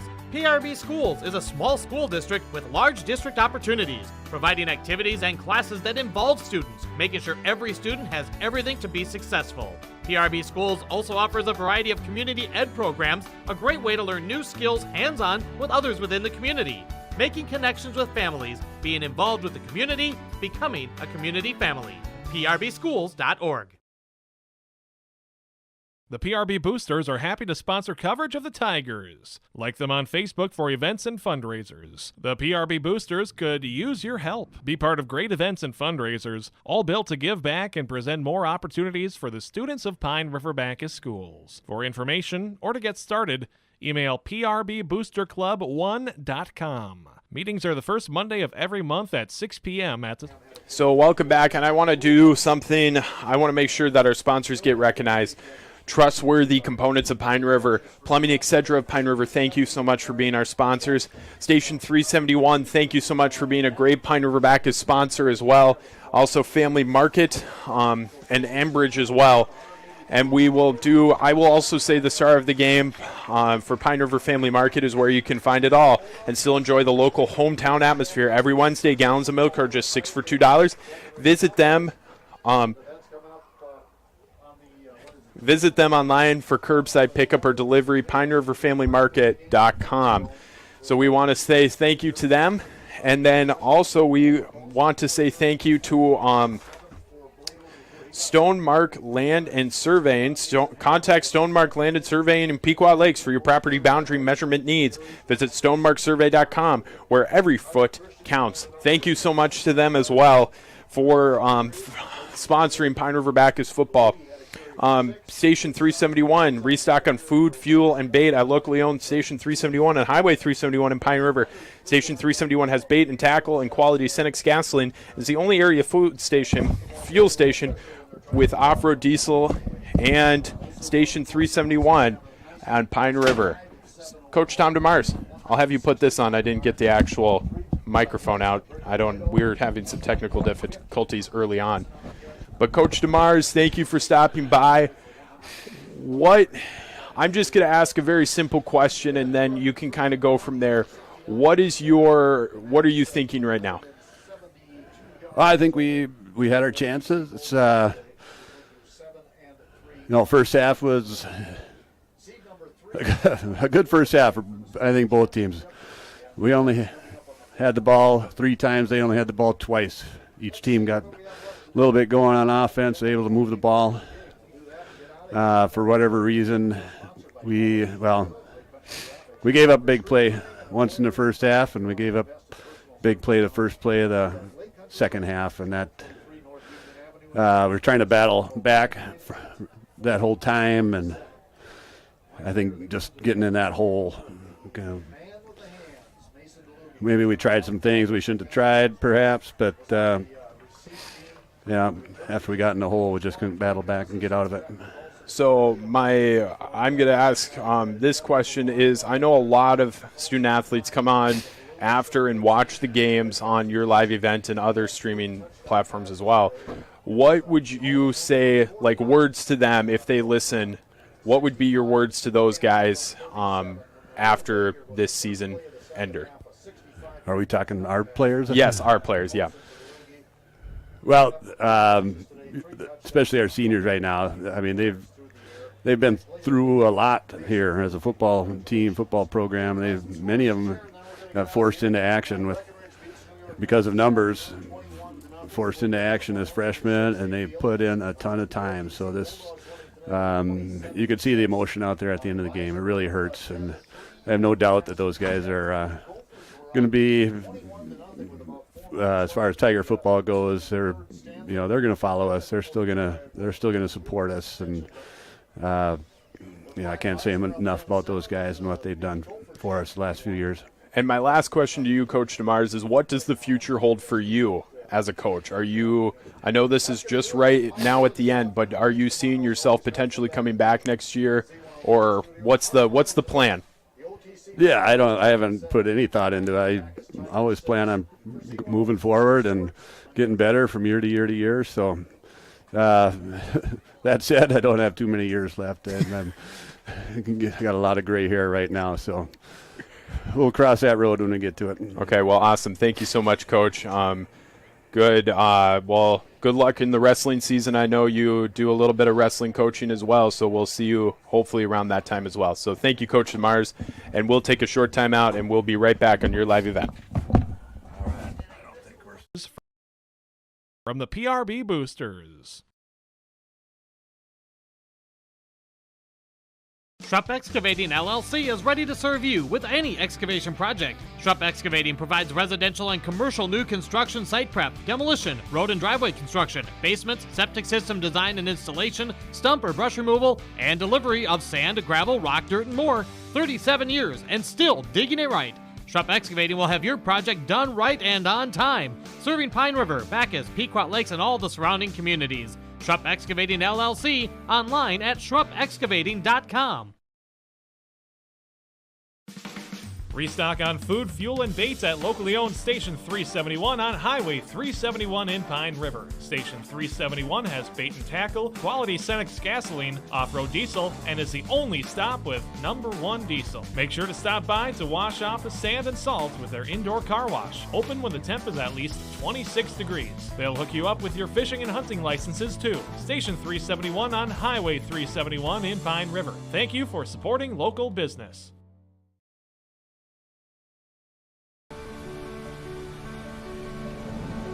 My roots run deep. I dream of a world where planting a seed can bring forth the food and knowledge our world needs. And welcome back to your live event. I'm Caleb Travis, and we're here with some OTC Bulldogs, the winner of today's semifinal matchup. First is going to be number 23, Mason Hammer. Mason, coming into Pine River, they were ranked at the number 2. It's a really big day because you're also then potentially going up against Breckenridge, which you have seen before, or New York Mills. Now looking at it, it would be Breckenridge. What is practice going to look like for all of you this week, knowing that you're playing somebody who's you're very familiar with? Practice is going to be it's going to be strict. Everybody's going to have to be really focused, and it's going to have to be a good couple of days here at practice. So you had a really big day. You had many carries. You held most of the workload. What were you thinking when you were doing all of that? When you go off on the sideline, was there anything that you did personally to just kind of get yourself back into the action? We knew it was a really big game coming in. Last year we had made it to round 2 and played Breckenridge, and we lost, and we came in this game knowing we had that mentality, and our team came out and performed really well, and I can kind of feed off my team's performance and go from there. So. Awesome. And then my last question for you is with, playing Pine River and coming here to their house, what does it mean for you to come in and win today? It was a very big game, especially knowing that we could potentially play Breckenridge again, which is a really big rival for us. And it was an awesome feeling to finally get the win that we were really upset about since last year. So awesome. Well, thank you so much, Mason. And you know what? We'll just kind of keep going. We'll keep going down the line with the Masons. So Mason DeLugie, you had some big plays today. Not so much as like your teammate Mason Hammer, where it was 22 carries, but you just had big catches, beating some safeties. What was do you have, when you catch a touchdown, are you just like, heck yeah? Or what do you say to yourself when you're doing that? Obviously when I get a touchdown, I'm hyped about it. But I use that and I try to feed off of it with my teammates, and then I just keep going from there. And what to you does the senior leadership mean as well? Mason clearly going out and getting 22, him as a teammate, what does that do for you, knowing that he's going out there and putting his heart out on the line? The seniors we have are incredible. They really keep the team energy high, and Mason Hammer with 22 carries and a whole bunch of yards really helped us get this win today. And then my last question to you is, Mason kind of already talked about it, but what do you think your keys are this week to practice? What is going to be the Breckenridge game, big rivalry game? You're going to be in the Fargo Dome, a little bit different place than usual. What are going to be your keys this week? The same thing as when we played them first game. Obviously, there are rivals in our section, so we can't wear green on these weeks. So that's how strict we go with that. So obviously, we're going to really try to pound the ball and hopefully come out with a victory. Awesome. Well, thank you so much, Mason. And now we'll move down to Sawyer Christensen. Sawyer, defense was a big piece of it today. It was a big piece. What is your mentality on defense? What is going through your mind? Just that mic right up to your. Oh, okay. There we go. Just get these studs of players on the ball and absolutely smoke them. So on the defensive end, we've kind of heard, I'm going to ask you this too, because now it's a little bit different. What do you see on the defensive end being the biggest piece to beating Breckenridge in the Fargo Dome? Pick up our blocks and have our backers smoke everybody they see. Okay. And then what does the senior leadership mean to you? It means get all of our lower grades in check, straight and narrow, and just help us get a dub. My last question is a question maybe for all three of you. How excited are you guys to be playing in the Fargo Dome against one of your biggest rivals? Oh, God, I'm so excited. You can't even understand it, man. Awesome. Well, thank you, you three. Thank you for coming up and talking to me as well. You guys, good luck against Breckenridge in the Fargo Dome, and hopefully you guys will pull out a win. So thank you to those three. Just a reminder, we have a lot of really awesome sponsors here at Pine River Bacchus that do a whole heck of a lot for us. not even at Pine River Bacchus, but also in your live broadcasting. We have Station 371. We have trust-worthy components of Pine River, Plummead, etc. of Pine River. We have the Pine River Family Market as well. So thank you so much to all of them. We have Stoneland and Surveying of Pequot Lakes. Thank you, thank you, thank you. I went over the stats. Noah's kind of coming back in. I don't know. I don't know what else there is to really say now. I think it feels like all is said and done, as Abba once said. Well, I guess I'll just give, not that anyone asked, but we'll give my final viewpoints on the game. It was a game dominated in the trenches, and we talked about that in the pregame. That was going to be the key factor for him, was who was going to win the war in the trenches, and we knew that OTC was going to bring it on the defensive side, including guys like Sawyer. Had a phenomenal game, and it wasn't even just him, but it was just pressure after pressure, hit after hit, tackle, just penetration all across the board, and they didn't do any exotic looks to where it's going to be like we're going to try and create some pinch plays or something that gets some of these defensive linemen easier shots. They just won off straight power and manhandling of the offensive line for a Pine River Bacchus team that we have not seen, get outplayed in that style this season, I don't think. And for all the games that I've covered, it's been one of those things where and then it's just offensively, same thing on the offensive line, the offensive line for OTC was just able to just move forward. And even with guys like Hammer who were able to run the ball well today, it wasn't even just him. It was him and then as well as Mickelson and DeLugie connecting. It was all based on good protection. And, as a former offensive lineman, I may be talking about him a little too much, but it's one of those big things in the game that people won't talk about or maybe just don't acknowledge because it's always about, like skill position players, quarterback, which is understandable. Those things are important. And, Mickelson had a fantastic game in his own right. But that was where the battle was won in games like this. And for PRB, it's a tough way to go out. I think they have a really good team to build off over the next couple of years. And I'm sure, didn't quite hear the Demars interview. I was getting the OTC players, but I'm sure disappointed. But a lot to like about this season for OTC. It's going to be a fun one against Breck next week. Two big rivalry matchup as, we were talking about. And, they just got to keep running like they do. They connect on some big plays, run the ball like they did. And that was just the big factors. They were just able to really be more, they met them at the point of attack. And it was just one of those things where, we thought it was going to be an unstoppable force meeting an immovable object. Well, that movable object got moved heavily today. And I would say, and I 100% agree, I think that at this point in time, Pine River can look back on a season that's well-earned and well-deserved. But now OTC is the one with the opportunity. I think Pine River should feel like, if OTC does pull out a win, they lost to the section champions. It's not kind of what you want to be saying, but at the same time is what else can you do at this point? You can't go back and replay a game. Well, and the thing is like, you could lose a section champion. This is a section where, again, like these four teams that were left, you could have made a case for any one of them winning this section. And that's just how it played out. I mean, OTC, the 3 seed, Breckenridge, the 4 seed. Seeding does not matter with these squads. They all play similar style of football. They all play just as physical as anybody, and you can catch them on any bad day or just your game plan right. Any one of them can win, and we saw it today. And, we've seen schools like Pine River, New York Mills really kind of establish themselves in recent years, but in the end, it's some things don't change, and Breckenridge and OTC duking it out for the Section 6A championship on Friday. Yeah, and so I think, Noah, do you feel good? I feel like good. I feel like we got everything in. Yeah, it was a great broadcast. Yeah. Like I said, good stuff. Caleb, always a pleasure joining you here, and was hoping we would add a trip to Fargo, but no that's all right. The first thing I'm going to say is congratulations to the Pine River Bacchus Tigers, a phenomenal season. My first year being a sports broadcaster, it was a lot of fun watching you guys this season. Keep your heads held high, and of course, special thanks to our sponsors for today's game. Of course, thanks to Tim Tungset, the athletic director, for getting us set up all season long. Been great to us through it with R&J, and it's been another good football season in the books for PRB and R&J Broadcasting.